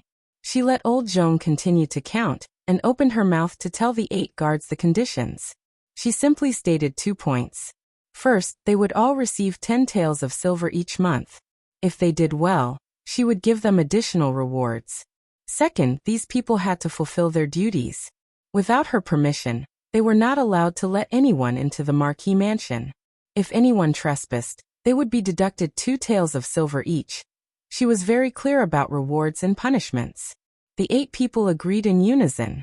The 8 people's voices were loud and clear, shaking the roof tiles and making second dance group tremble again. They looked at Ning Xiuema with a complicated gaze. They didn't expect that Ning Xiuema, who used to be so weak that they could bully and pinch her, would become so strong after such a big change. It was as if she had changed into a different person. In the future, if they came to the Marquis mansion to take advantage of her, they were afraid that there would be no way out. But they were not willing to leave with their tails between their legs. Old Zhong had already counted to 6. Ning Xiuema smiled and looked around at everyone. "What? No one dares to take it? I gave you a chance, but you didn't want it." Her clear voice echoed in the hall, and everyone else held their breaths. The atmosphere was abnormally tense. No one noticed that on the roof of the hall, there was a man dressed in black who was leaning over and quietly watching for who knows how long. The roof tiles in front of him were faintly transparent, allowing him to see the scene in the room. He was the 6th Prince Ji Yunhao's personal shadow guard. His martial arts were top-notch, and he was ordered to investigate the situation of this Marquis. Young Mississippi Ji Yunhao had made such a big fool of himself in public. In the end, his heart was still unreconciled. He knew that Ning Xiuema's relatives were not easy to deal with. He deliberately gave Ning Xiuema the gold with great fanfare. In fact, it was also a kind of scheme to kill someone with a borrowed knife. Therefore, he sent this personal shadow guard to see what would happen next. The shadow guard looked indifferent at first, but after a while he became focused. Every action of the girl in the house was beyond his expectations. Not only did she know the language of the beasts, she also knew a type of martial arts that he had never seen before. She was also very clever, and the way she handled things was even more shrewd and ruthless than an adult. Those who said that this girl was trash were simply blind. If the 6th prince really lost her, it would be an unprecedented loss. His gaze couldn't help but be attracted to Ning Xiuema. He focused all his energy on her, and was engrossed in watching. Suddenly someone knocked on his shoulder, and a voice came from behind him. "Is it nice?" That shadow guard almost jumped up. He hurriedly turned around. The moonlight was bright, and the roof tiles were like frost. Behind him stood a young man in a moon-colored robe. His hair was as black as ink, and his eyes were like the ripples of autumn water. His lips were like a light red peony. He stood under the moonlight, and the beautiful jade on his waist was glowing. On his thumb was a large jade ring, and on his palm was a white jade flute. His eyebrows and eyes were full of elegance. He looked gentle and refined, but there was a noble aura hidden in his bones. That shadow guard almost trembled. Your Highness the Crown Prince. Ji Yinhuang, the Crown Prince of Chongkong Country, was also a legend. In the Tianxi continent, there were two types of martial arts. One was ordinary martial arts.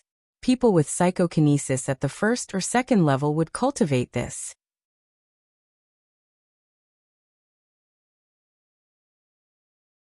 Chapter 24. The first type was ordinary martial arts. People with psychokinesis at the first or second level would cultivate this. At the highest level, they could become a martial arts expert and become a warrior, a bodyguard, or a bodyguard.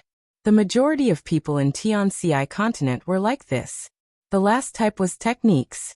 People with psychokinesis at the third level and above would cultivate this. This type of cultivator had the most room for development and was also the most complicated. They were divided into three types: heaven, earth, and human. Each type was also divided into 10 levels. For those who could cultivate techniques, most of them would cultivate to the 10th level in their entire life, and would not be able to advance any further. Very few people could break through the human level and enter the earth level, becoming a genius among geniuses. These people were very few in number, and all of them were great masters of their generation. Every action of theirs would determine the rise and fall of a sect.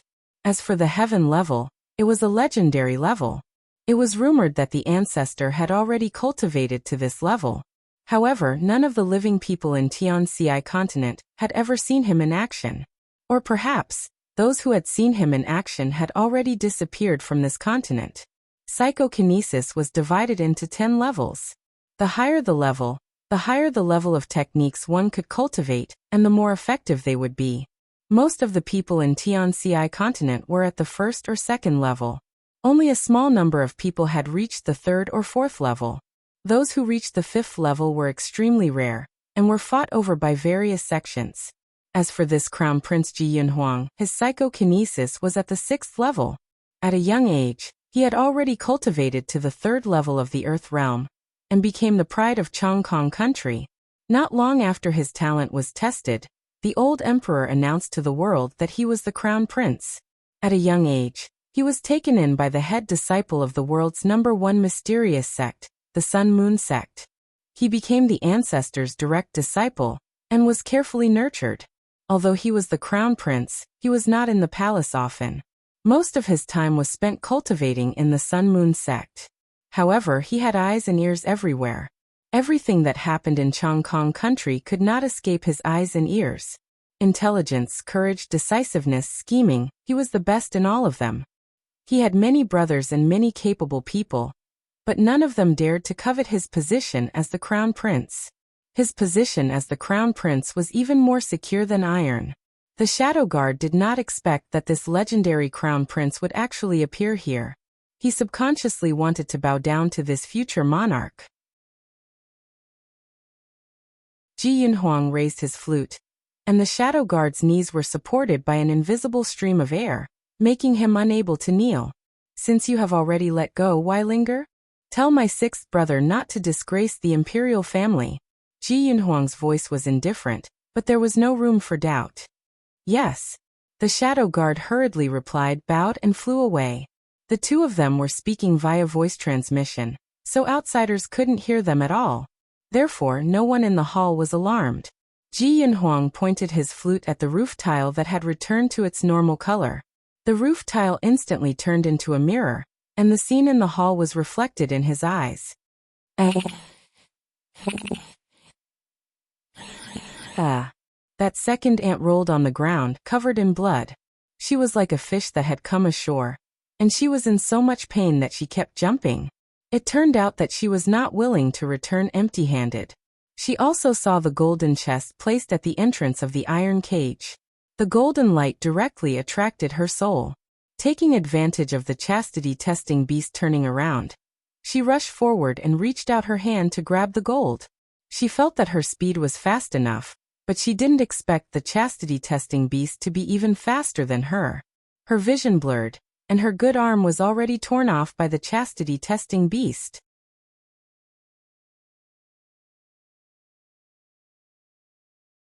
Chapter 25. Fortunately, her husband saw that the situation was not good and rushed forward to hug her. She was not dragged into the iron cage and torn to shreds, saving her life. This scene was too tragic, and almost everyone was shocked. Even the 8 newly recruited guards were so shocked that they broke out in cold sweat. These people were newly recruited, and they were not loyal to Ning Xiuema. It was inevitable that 1 or 2 of them would have designs on this batch of gold. But after seeing this scene, their hearts were filled with anxiety, and they completely dispelled the bad thoughts. Ji Yinhuang's expression also changed slightly. This little girl was quite scheming. And this plan of killing the chicken to scare the monkey was ingenious. He was just bored and came to take a look, but he did not expect to see such an interesting scene. This trip was really not in vain. This little girl let him see a good show. What he did not expect was that there would be an even more exciting show behind. The second uncle still had not recovered from the shock, and just as he was about to get angry at Ning Xiuema hugged her arm and asked, "Do you want her arm to grow back?" Everyone was stunned. An arm could be grown back after being cut off. What kind of joke was this? Even the best doctor in the world would not be able to do this. The second uncle angrily rebuked, "Ning Xiuema, even now you still want to make fun of us? Who has the ability to reattach a severed arm?" Ning Xiuema pointed at herself with her small hand, and directly replied with one word, "Me." Everyone looked at her in bewilderment, as if they were looking at a little monster. Ning Xiuema glanced at the second aunt who was rolling on the ground, and the corner of her mouth slightly hooked up. "I can reattach her severed arm within 2 hours. Of course, if you don't believe me, you can directly carry her away, so that she doesn't pollute my family's land." The second aunt who had lost an arm had already lost all hope. Although she did not believe Ji Yunshu's words, it was still a glimmer of hope, so how could she let it go? She repeatedly said, "I believe you. I believe you." Quickly cast the spell. Ning Xiuema said, "It's easy for me to save you, but you have to agree to one of my conditions." "What condition?" "Return all the things that have been stolen from Marquis Jing Yuan's estate over the years. Not a single item can be missing." Ning Xiuema stated her conditions. Second uncle stared blankly. These past few years, the things they had taken from Marquis Jing Yuan's estate were worth at least 2,000 taels of gold. If they were to spit it all out, it would be even more unbearable than killing him. Second uncle still wanted to negotiate, but Ning Xiuema stopped him directly. "I'll only give you half a cup of tea's time to think about it. After this time, even if you give me all your family property, I can't do anything about it." Second uncle and second aunt were both stingy people.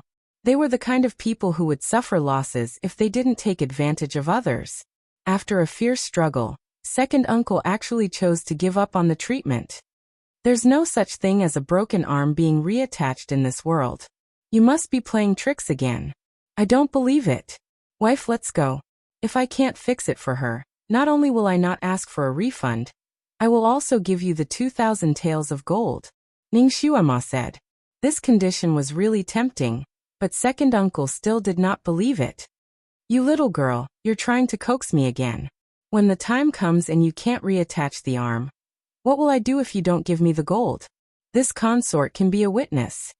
Suddenly, a clear and resonant magnetic voice came from the roof. Following the voice, a man floated out. This person stood with his back to the light, and the candlelight gently outlined his figure.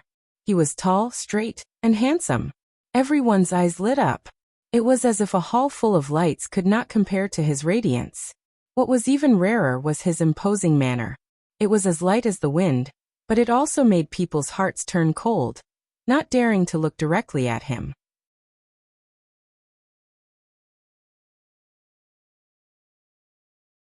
Chapter 26. Most of the people in the hall were commoners. How could they have the chance to see the godlike crown prince? They were stunned for a moment.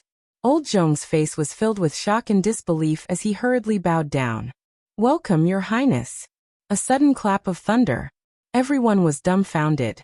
Even Ning Xuema was stunned. Crown Prince. Pudong. Pudong.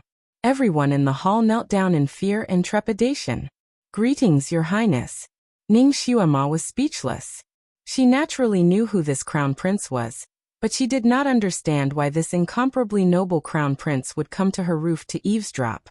Speaking of which, how long had he been eavesdropping? Of course, she could not ask this question. After all, the other party was extremely powerful. With her small arms, it was better not to twist his thigh. With this honorable crown prince as a witness, how could second uncle dare to say anything else? He could only sign a contract with Ning Xuema. Although there were all kinds of things that second uncle's family had taken away, old Zhong had memorized them one by one. Now he had converted them into money. The total amount was 5,000 taels of silver. No one dared to play tricks in front of the crown prince. Even if second uncle wanted to renege on the debt, he did not dare to do so now. In his heart, he only hoped that Ning Xuema would lose. Crown Prince Ji Yunhuang's bright moon-like eyes landed on Ning Xuema. Miss Xuema, with this prince as a witness, you can start the treatment. This continent was not peaceful. Martial arts were respected, and there were fights every day. The number of injured people was uncountable. Therefore, the status of doctors was very high. Although there were many doctors in this world, those who could reach the standard of a national healer were pitifully few. They were as rare as phoenix feathers and qilin horns. Most of them were recruited by various large sections. Even the imperial palace was in short supply of good doctors. They were treated like state teachers. Because of Ji Yunhuang's status, he knew many doctors, and many of them were top-notch. However, even the best doctors could not reconnect the limbs of a broken limb. Therefore, when Ning Xuema said this, Ji Yunhuang was also shocked. He was afraid that his second uncle would not accept Ning Xuema's conditions because of the money, so he immediately showed himself. With the crown prince's personal orders, all the preparations were completed in a very short time. Ji Yunhuang even followed Ning Xuema's request and used a spell to clean the room thoroughly. Although it could not be compared to modern sterile operating rooms, it was still acceptable. Your Highness, please wait in the main hall. Ning Xuema bowed to him and rudely chased him away. Ji Yunhuang originally wanted to watch her do it with his own eyes, but Ning Xuema's words dispelled his thoughts. When Xuema performs the rescue, she needs to be completely naked. Ji Yunhuang turned around and walked out. I will wait in the main hall. He had no interest in looking at the middle-aged woman's naked body. Second aunt had been knocked unconscious by Ji Yunhuang using a special method. If her acupoints were not unsealed, she would definitely not wake up. Therefore, Ning Xuema was at ease as she cut the needle and thread on second aunt's body. She was not afraid that she would jump up in pain. A quarter of an hour passed, then a quarter of an hour passed. Half an hour passed. The room was still quiet, except for the occasional sound of a knife and scissors being cut into a disc. Everyone held their breaths and waited in the main hall. Of course, with the crown prince present, the others only dared to stand with their hands down. Old Zhong fearfully brought out a brand new tea set to serve tea. Ji Yunhuang glanced at it and lightly said, "Put it down."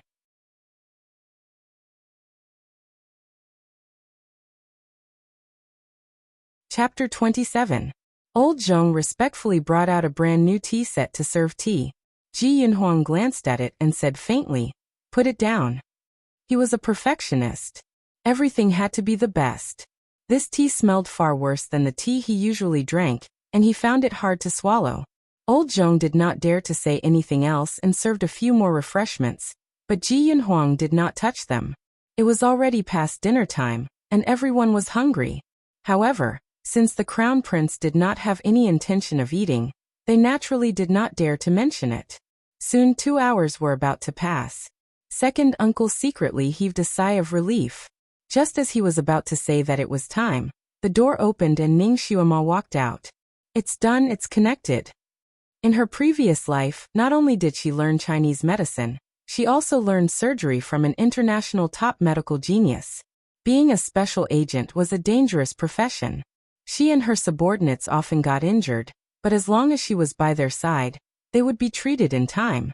Not to mention that she could reattach an arm. Even if there was a hole in the heart, she could heal it as long as the emergency treatment was in time. The equipment of this era naturally could not be compared to the modern professional equipment, but fortunately her medical skills were superb, and she was able to reattach Second Aunt's arm properly. She also used a special method to slightly dredge Second Aunt's blood vessels.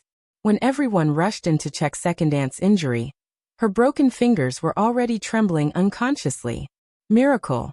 This was simply a miracle. Where did she learn such medical skills from? Ji Yunhuang looked at Ning Xiuema with an inquisitive gaze.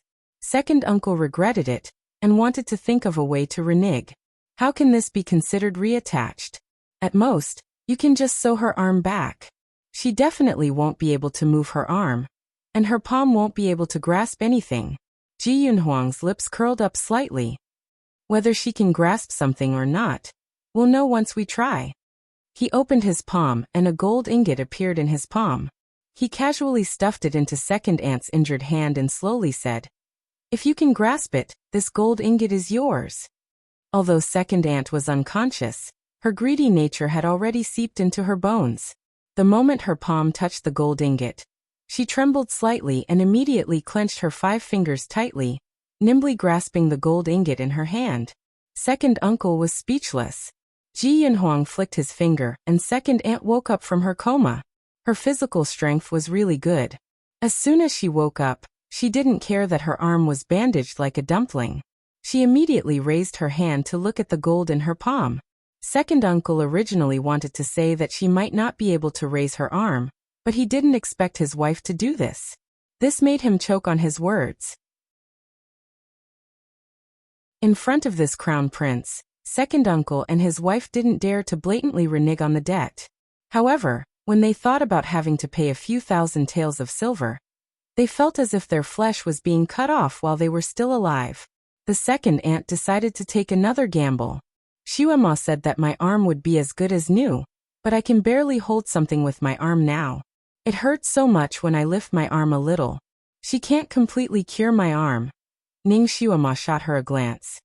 Even if a dog's leg is broken, it would still need to be reattached for a period of time before it can recover to its original state. What's more, your arm fell off and was reattached. Rest well for a month. If you can't recover in a month, come and find me again. Injuries to the tendons and bones would take 100 days to recover. How could someone who had lost an arm recover in a month?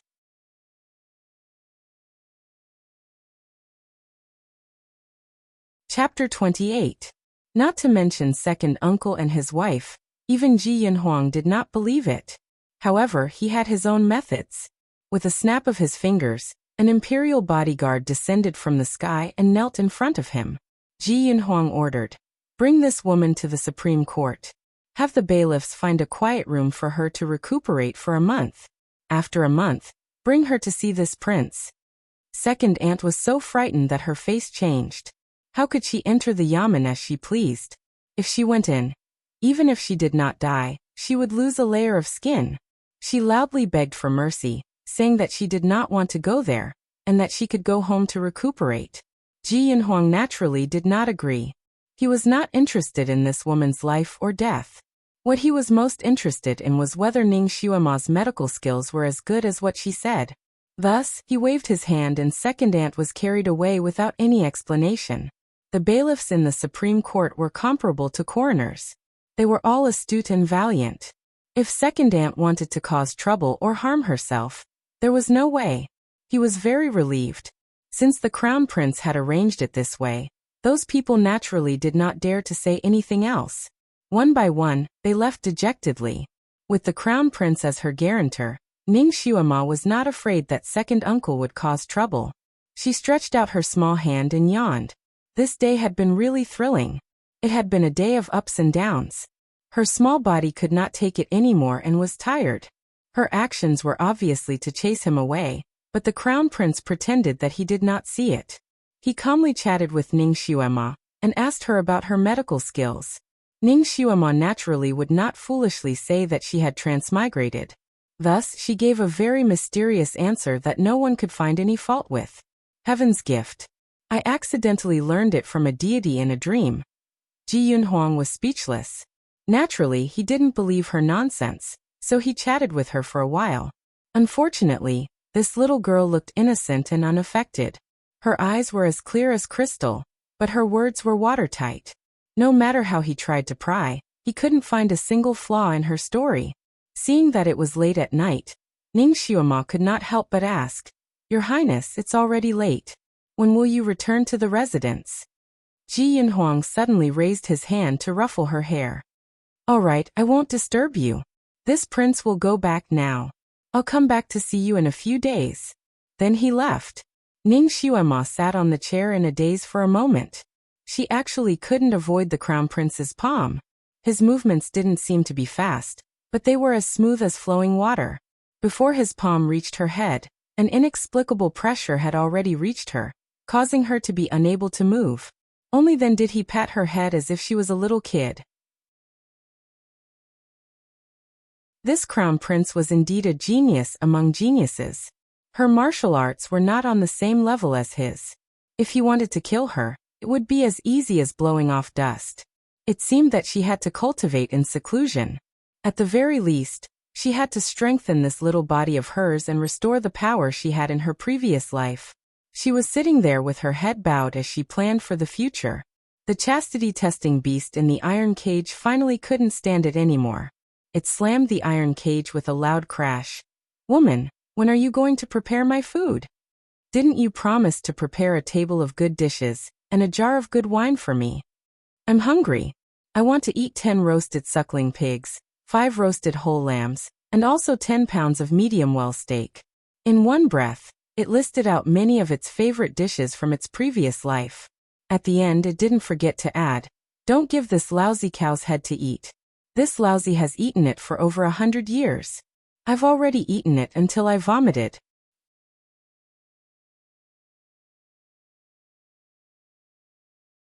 Chapter 29. The chastity-testing beast's food was a kind of divine cow's head, and it was a freshly cut cow's head. For other chastity-testing beasts, it might be a delicious meal. But for him, who had transmigrated into a beast, every time he ate a meal, it would undoubtedly be a torture for him. Now he was finally adopted by a little girl who understood his language. Later on, he would no longer have to suffer that kind of torture. Ning Xiaoma was very generous. She instructed old Zheng, and the newly hired chef was eager to show off his skills. Very quickly he prepared a table of good dishes. Of course, the chastity-testing beast also ordered a lot of dishes. Ning Xiaoma didn't expect that the chastity-testing beast's sturdy and majestic body would actually get drunk with just a touch of wine. It only drank half a jar of green bamboo leaf, but it was already 70 to 80% drunk. The wine entered its intestines, and it howled English songs all night long. It was so noisy that everyone in the mansion was alarmed and unable to sleep. Ning Xiaoma let someone boil half a pot of hangover soup. After coaxing it to drink it, it finally calmed down. It lay there and muttered, crying and talking. It wept and complained about the grievances of transmigrating into a beast. It thought that after transmigrating, it would be like the male protagonists in other men's novels. It thought that it would be able to achieve earth-shattering things, and that it would be able to have countless beautiful women take the initiative to wrap themselves around it. It didn't expect that after being locked in an iron cage for 100 years, eating cow's head every day, not to mention beautiful women, it didn't even see half a female beast. Ning Xiaoma originally thought that being transmigrated while sleeping was already hard enough. After listening to the chastity-testing beast's tearful complaints, she felt satisfied. This beast was much more bitter than she was. The new servants of Marquis Jingyuan's mansion saw the following strange scene. Their young master got a blanket and sat in front of the iron cage. After chatting for a long time with the ferocious chastity-testing beast, their young master began to call the chastity-testing beast Tom. Everyone was surprised. Tom. Could it be that this chastity-testing beast was actually a female beast? This name was very strange. The chastity-testing beast's English name was Tom. After 100 years, someone finally called him by his original name. He was very moved, and his impression of Ning Xiaoma went up another level. Loyalty was refreshed. It was a very trustworthy beast. since it had promised Ning Xiuema that it would look after the gold. Even if it was drunk, it wouldn't slack off. After drinking the hangover soup, it simply laid down on the chest that contained the gold and fell asleep. Mansion of the sixth prince. The moonlight was perfect, and the flowers were beautiful. In the octagonal pavilion in the garden, Ji Yunhao sat on the main seat, surrounded by 3 beautiful women. These 3 beauties were all his concubines. They couldn't even be considered as side concubines. Your Highness, congratulations on finally canceling that marriage. Ning Xiuema can't even compare to us. How could she be worthy of being your Highness's concubine? The beauty in pink said. That's right. Your Highness is wise to withdraw from this engagement. That trash isn't even qualified to be the prince's maid, not to mention anything else. Beauty Lulu continued. Here's to the prince finally getting rid of that trash. The beauty raised her wine cup. Ji Yunhao's gloomy face turned slightly better. They were right, trash was trash. Even if she occasionally showed off, it didn't change the fact that she was trash. He was now a favored prince in the royal family. His status would only become more and more honorable. Successfully withdrawing from this engagement was the right thing to do. He didn't do anything wrong. He raised his head and drank the wine, then looked up at the moonlight. That good-for-nothing girl must be under a lot of pressure from her so-called relatives, right?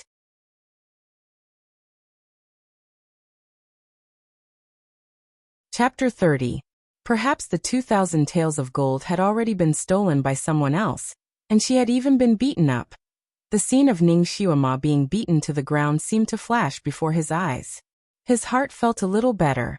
He was the one who proposed breaking off the engagement and dumping her. At that time, she only did that to regain her face. Perhaps she was regretting it in her heart. He drank another cup of wine, completely unaware that his thoughts had revolved around that girl the entire night. Your Highness. The surroundings darkened and the shadow guard he sent silently appeared in front of him, kneeling on the ground. How is it? Ji Yunhao asked. He felt that this shadow guard should be able to bring back good news. That shadow guard looked at his 3 concubines and wanted to speak, but stopped. They are all on the same side, there is no harm in speaking. Ji Yunhao wanted to let these concubines hear how miserable that stinky girl was right now. His Highness's orders were greater than the heavens. That shadow guard paused for a moment before finally telling him everything that he saw in Marquis Jingyuan's mansion. His memory and ability to organize his words were very good, so he spoke very vividly. The more Ji Yunhao listened, the darker his face became. Without waiting for that shadow guard to finish, he slapped the table. You're saying that she knows martial arts? Her relatives couldn't do anything to her. Instead, they were fiercely taught a lesson by her? Yes. Miss Ning's martial arts are very strange, but it is very effective. This subordinate has never seen it before. Ji Yunhao's face was as calm as water. He also remembered the scene in the square where Ning Xiuema had intentionally or unintentionally avoided his pressure point ceiling. Could it be that the girl's so-called trash physique was fake? Was she hiding it? It shouldn't be, right? The psychokinesis crystal ball had never made a mistake before. His heart was like a ball of fire. With a paw sound, his fingers directly crushed the wine cup. That shadow guard paused, as if he still had something to say. Ji Yunhao was impatient. What happened after that? Was there really no one who dared to reach out and steal the gold? The shadow guard lowered his head. This subordinate didn't see what happened after that, but His Highness the Crown Prince discovered this subordinate. Ji Yunhao's body stiffened, greatly surprised. My third brother? He was also there? When did you go? The shadow guard was ashamed. This subordinate also did not know when His Highness the Crown Prince arrived. When this subordinate discovered him, he was already behind this subordinate. His Highness the Crown Prince asked this subordinate to pass on a message to you. He repeated Ji Yunhuang's words word for word. Ji Yunhao. His face felt like it had been slapped. It was burning hot. The 3 beauties who had been flattering him didn't dare to say anything when they saw him like this. The peach blossom beauty was a little bolder and said, that little hussy's relatives are just a bunch of trash. It was normal that he couldn't do anything to her. Prince, you don't have to take it to heart. Maybe it was just a coincidence. Maybe the crown prince just happened to pass by. Get lost. Ji Yunhao suddenly smashed the table with his palm. The wine and dishes on the table shattered into pieces. The beauties left pathetically. Ji Yunhao's anger had yet to dissipate. Passing by. What the F***ck?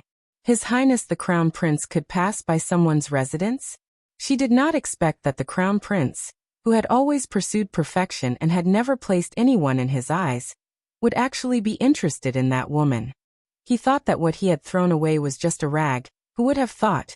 He secretly clenched his teeth and slowly ordered. This woman is a little strange. Send someone to keep a close eye on her. If there is any movement, quickly report back. For the next few days, Ning Xuema's days were leisurely and fulfilling.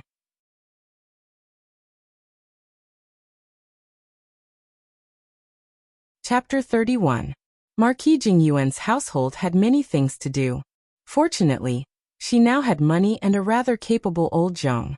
All the chores were handled by old Zhong, and the important matters were reported to her.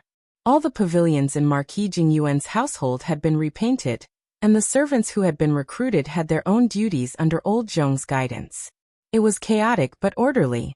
Old Zhong also swept away his previous decadence, as if he had been rejuvenated. His back was perfectly straight, and he walked with vigor. His young miss had gone through such a disaster, and it was as if she had been reborn. She finally had the aura of a general's daughter. In the future, their Marquis Jingyuan's household would no longer be bullied.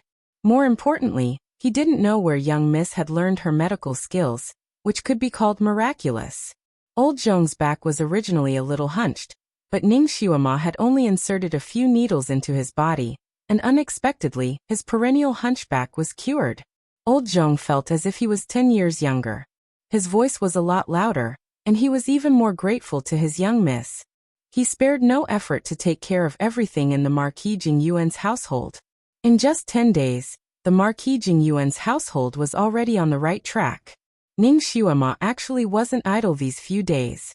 She was concocting all kinds of medicine, buying all kinds of tools, and of course, she also refined a pile of poison. Her body was weak now, and her skills were shallow.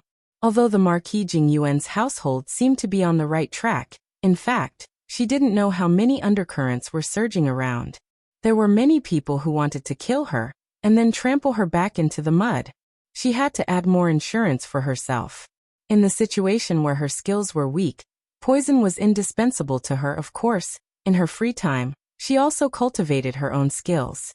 Because the cultivation method was special, she didn't want other people to see it. Fortunately, she had a special cultivation room, and every day, she would cultivate inside for 4 hours.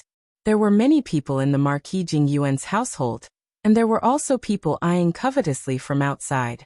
In order to prevent people from trespassing into her cultivation room and medicine room, Ning Xuema set up Zhuge Liang's 8-front formation around these 2 rooms.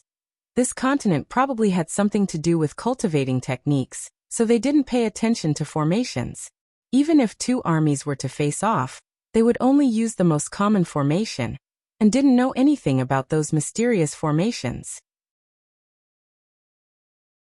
So no matter how the almighty Shadow Guards thought of all sorts of methods, they were still unable to get within 5 feet of these 2 places. As a result, the report that Ji Yunhao received was as follows. After Miss Ning woke up today, she entered an octagonal pavilion and stayed there for 6 hours. Afterwards, she entered a small building covered by green trees and stayed there for 6 hours. I don't know what kind of formation was set up in those 2 places, but every time I secretly followed them, I would have hallucinations, so I couldn't go in to take a look. Magic array? Ji Yunhao held his breath and frowned. In this world, only conjurers whose psychokinesis had reached the 3rd level of the Earth rank could form a trapping array. In the vast Sky Empire, there were very few people who could set up this kind of array, only 3 or 4 of them. One of them was the Crown Prince, while the others held important positions in various large sects and rarely left the mountain. That trashy girl could actually form a magic array. This was too heaven-defying. Are you sure? Is it really a spell formation? He asked in a deep voice. The The shadow guard pondered for a moment, then honestly said, "It's somewhat similar to a spell formation, but not too similar. Legend has it that the spell formation uses talismans as the medium, and psychokinesis as the main body. I heard that people who enter the spell formation will be injured by the spell, and won't be able to distinguish north from south. But this Miss Ning's spell formation seems to have been set up with the help of those flowers, trees, pavilions, and boulders. There are many forks in the road, and it's impossible to tell which one is the correct one. I feel that if we use psychokinesis to destroy those flowers, trees, and other things, we should be able to break it. But if we do that, we will inevitably alarm the people of the Marquis Jingyuan's household. So I don't dare to act rashly."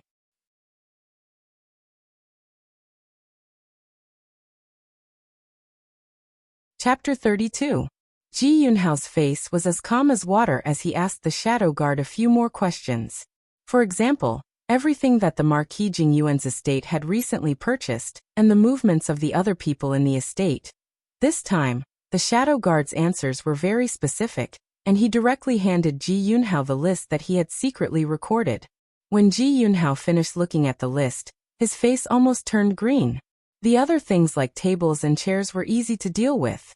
After all, she was just decorating the Marquis Jingyuan's estate. She actually bought countless knives and scissors, countless bags of embroidery needles, countless kinds of thin threads, as well as various bottles and jars. The most important thing was he didn't know if that lass wanted to open a medicine shop, but she actually bought 10 caddies of all the common and uncommon herbs in the world. Ji Yunhao looked at the densely packed list and felt dizzy. He simply couldn't see what that lass was trying to do. He had also heard that she had helped that second aunt reattach her broken arm, but he didn't know how effective it was. After all, that second aunt was currently in the Supreme Court, and was being closely guarded. Because it was the Crown Prince's orders, even Ji Yunhao's people couldn't go in to check. That lass really had amazing medical skills? That's impossible. How come he had never heard of her before? Could it be that the Crown Prince had deliberately set up a puzzle, using that lass as a ruse? Ji Yunhuang's thoughts were not something that ordinary people could guess. After sending the shadow guard away, he sat on the chair and pondered for a long time, but he still couldn't think of a reason. "Your Highness is in a good mood, admiring the moon in the garden at this time." A delicate voice sounded, and a green-clothed girl came out from the corner. This girl's eyebrows were delicate, and her figure was slim, walking out in such a graceful manner. She was also beautiful. Her foot seemed to be tripped by something and she cried out in pain. She staggered and fell into Ji Yunhao's arms. Hugging a soft and fragrant body, Ji Yunhao's expression also became gentle. "Daichang, why are you here?" "Your Highness hasn't seen Daichang for several days already. Daichang could only deliver herself to your doorstep." Wu Daichang pouted. "This prince has indeed been busy these few days and neglected you. I'll compensate you now." Ji Yunhao didn't say anything else and kissed her while his hands carelessly rubbed her body. "Io, you're so naughty. You're bullying me again." Wu Diechang's pretty face was bright red. She giggled in his arms, but her pair of small hands seemed to want to resist him. Ji Yunhao was also in high spirits. The more he took advantage of her, the angrier he got. Seeing that the heavenly lightning was about to trigger the earthly fire, Hu Daichang suddenly grabbed his naughty hand and stopped him from continuing. "Your Highness, we can't continue like this. After all, we haven't gotten married yet." Ji Yunhao's mood was interrupted, and his tone wasn't very good. "Daichang, this prince will definitely marry you. After a few asterisk, let Imperial Father grant us a marriage. This prince will definitely not let you down. You see, for you, this prince has even cancelled the marriage with the concubine. Your Highness, Daichang is doing this for your own good. If that trash really becomes the sixth king's concubine, she will lose face for the sixth king's palace. This servant is not willing to be sisters with a trash." Hu Daichang curled her lips, her tone filled with disdain for Ning Xuema. Trash? Was that girl really trash? Ning Xuema's smiling eyes flashed in front of Ji Yunhao's eyes, and then he thought of the news he had heard in the past few days. His heart suddenly felt somewhat irritated, and he was somewhat lost in thought. "Your Highness? Your Highness?" Hu Daichang waved her small hand in front of his eyes. And he finally came back to his senses. Thank you to Raging Flamestone and other local tyrants for your tips. Mumu has nothing to repay you with, so I added a chapter to express my gratitude.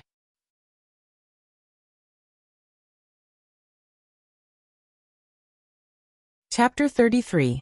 The girl in his arms was disheveled and her snow-white skin was faintly discernible. He suddenly lost interest and gently pushed her away. All right, Daichang, it's already late. You should go back. Otherwise, it won't be good if someone finds out. He was actually absent-minded while holding her. This was something that had never happened before. Hu Daichang suddenly felt uncertain and flustered. Her watery eyes turned and she hugged his arm. Your Highness, this servant has learned a new method of brewing tea. I want your Highness to have a taste of this servant's skills. Ji Yunhao nodded and readily agreed. All right, let's go to Crane Gazing Pavilion tomorrow. This prince wants to see if my beloved concubine's skills have improved. Hu Daichang smiled sweetly and finally left in satisfaction. Her martial arts weren't low. Her figure flashed a few times in the garden and disappeared without a trace. Ji Yunhao looked at her back and let out a sigh of relief. He shouldn't have made the wrong choice. This girl should be his official concubine. Hu Daichang was the most favored daughter of the current Grand Marshal, Hu Qinghua. Hu Qinghua was originally a general under Ning Xuema's father, Marquis Jingyuan. He was brave and skilled in battle. His intelligence was outstanding and he was also good at managing the government.